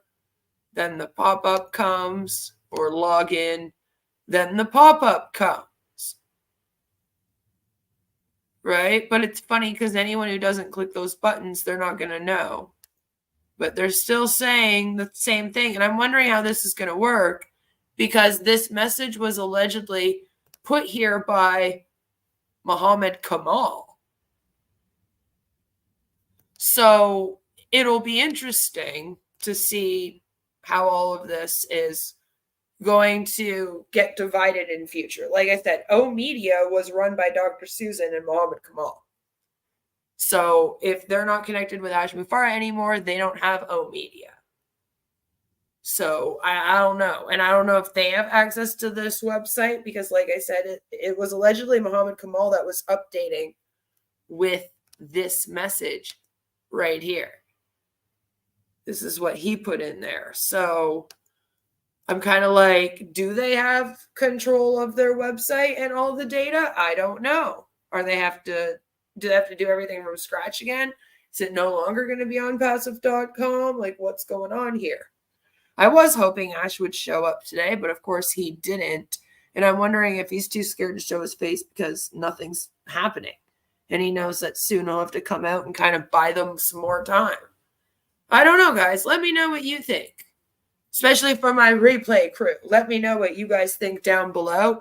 It's really not looking good for this thing going live and everything being back at the end of September, which we always knew. But it just seems to be going even worse when you see everybody leaving, and then you kind of sit down and think about who was controlling what here. Like I said, O Media controlled by Kamal and Dr. Susan, as they called her. That kind of makes you wonder, is that going to go live with Ash's new thing, or are we never going to be talking about O Media again? I am very excited to see what happens in future. And I am expecting that we should see Ash soon, because he's either going to need to come on to buy more time, or he's going to come on to like announce that, yeah, we're somehow going live. But then, like I said, there's also the issue with the merchant, which we just haven't really heard of yet at all. So over the next few days, I am going to be busy. Tomorrow is my daughter's 10th birthday. Wish her a happy birthday down below. And I will get her all of your birthday messages, I promise. And I'll make a post tomorrow, too, so that you guys can wish her happy birthday. She gets very excited when people say happy birthday, as all kids do, right? And apparently grown adults that watch Chris Johnson live. So I am not going to be on tomorrow, and I am not sure about Friday. So I might not see you guys until Sunday. I was thinking about doing a Sunday stream, so stay tuned to the community tab, but I am going to be a little bit busy celebrating the kiddo's birthday for the next several days. We kind of do like a birthday week over here where we try to do something cool every day. Today is Grimace's birthday at McDonald's, so we're about to get ready to like go ahead to that. And then tomorrow's her birthday, and then we're just doing fun stuff all weekend for her birthday. So hopefully I'll be able to stream on Sunday about faith manipulation, and we'll watch that stream from Dina. If anything else pops up, I might see it in a video. Who knows? Otherwise, I will see you all for MLM Monday. No matter what, I will be live for MLM Monday because I've been missing it because I've been in pain. But I love you all. Thank you so much for coming to this at such short notice. I did post up a video reacting to Chris Johnson as well, so go check that out if you haven't yet. And again, stay tuned to the community tab, and I'll see you soon. Again, love you all. Mwah!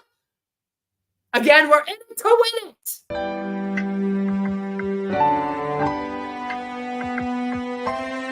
My name is Ash Mufareh, and I'm your friend.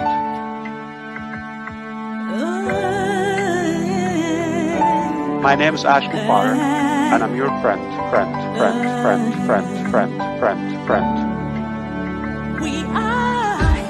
I'm Mike Ellis, by the way. Shining bright into the future, we rise high. Call me Reverend Jim Jones, okay? Let's go to Guyana, all right? No joke.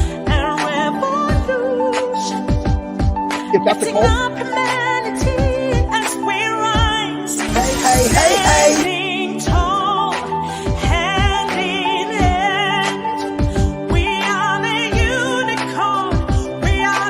And I'm your friend.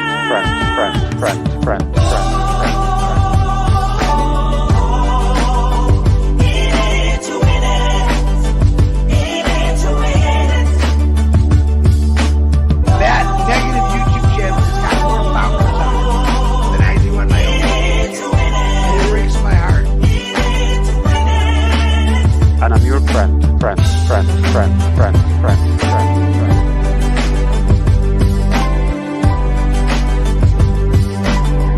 name is Mufareh. If you're rude, if you've been doubting or sighing, or we know who you are. Stop going there. She wants to be the first to make us look silly. Yeah, Queen of Karma's on there asking for a debate. That's the lady I brought out. Her debate was 3-minute Ash. And another Queen of Karma asking about why don't we answer the question about religion. I think we've answered that over and over again. I've been answering them all more than one. It's not the answer you want, but only Reverend Jim Jones. Okay? Let's go to Guyana. All right? No joke. All right, this is a great way to start your day. Come here and tune into crazy men talking about their experiences.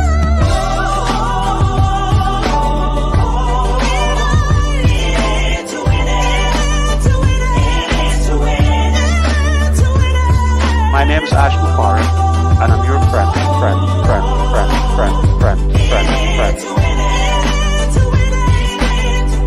I'm Mike Ellis, by the way. Thanks for coming, everyone. Have a fabulous rest of your day. Love you all. Bye.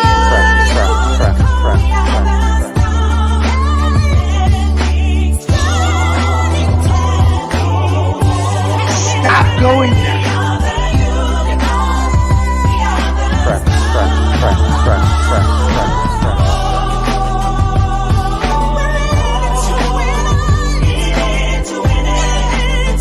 That negative YouTube channel has got more followers on it than I do on my YouTube channel. It breaks my heart. And I'm your friend.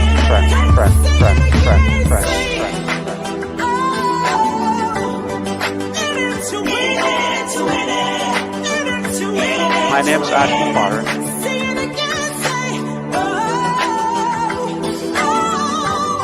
Stop going there. Yeah, Queen of Karma's on there. My name is Mufareh, and I'm your friend.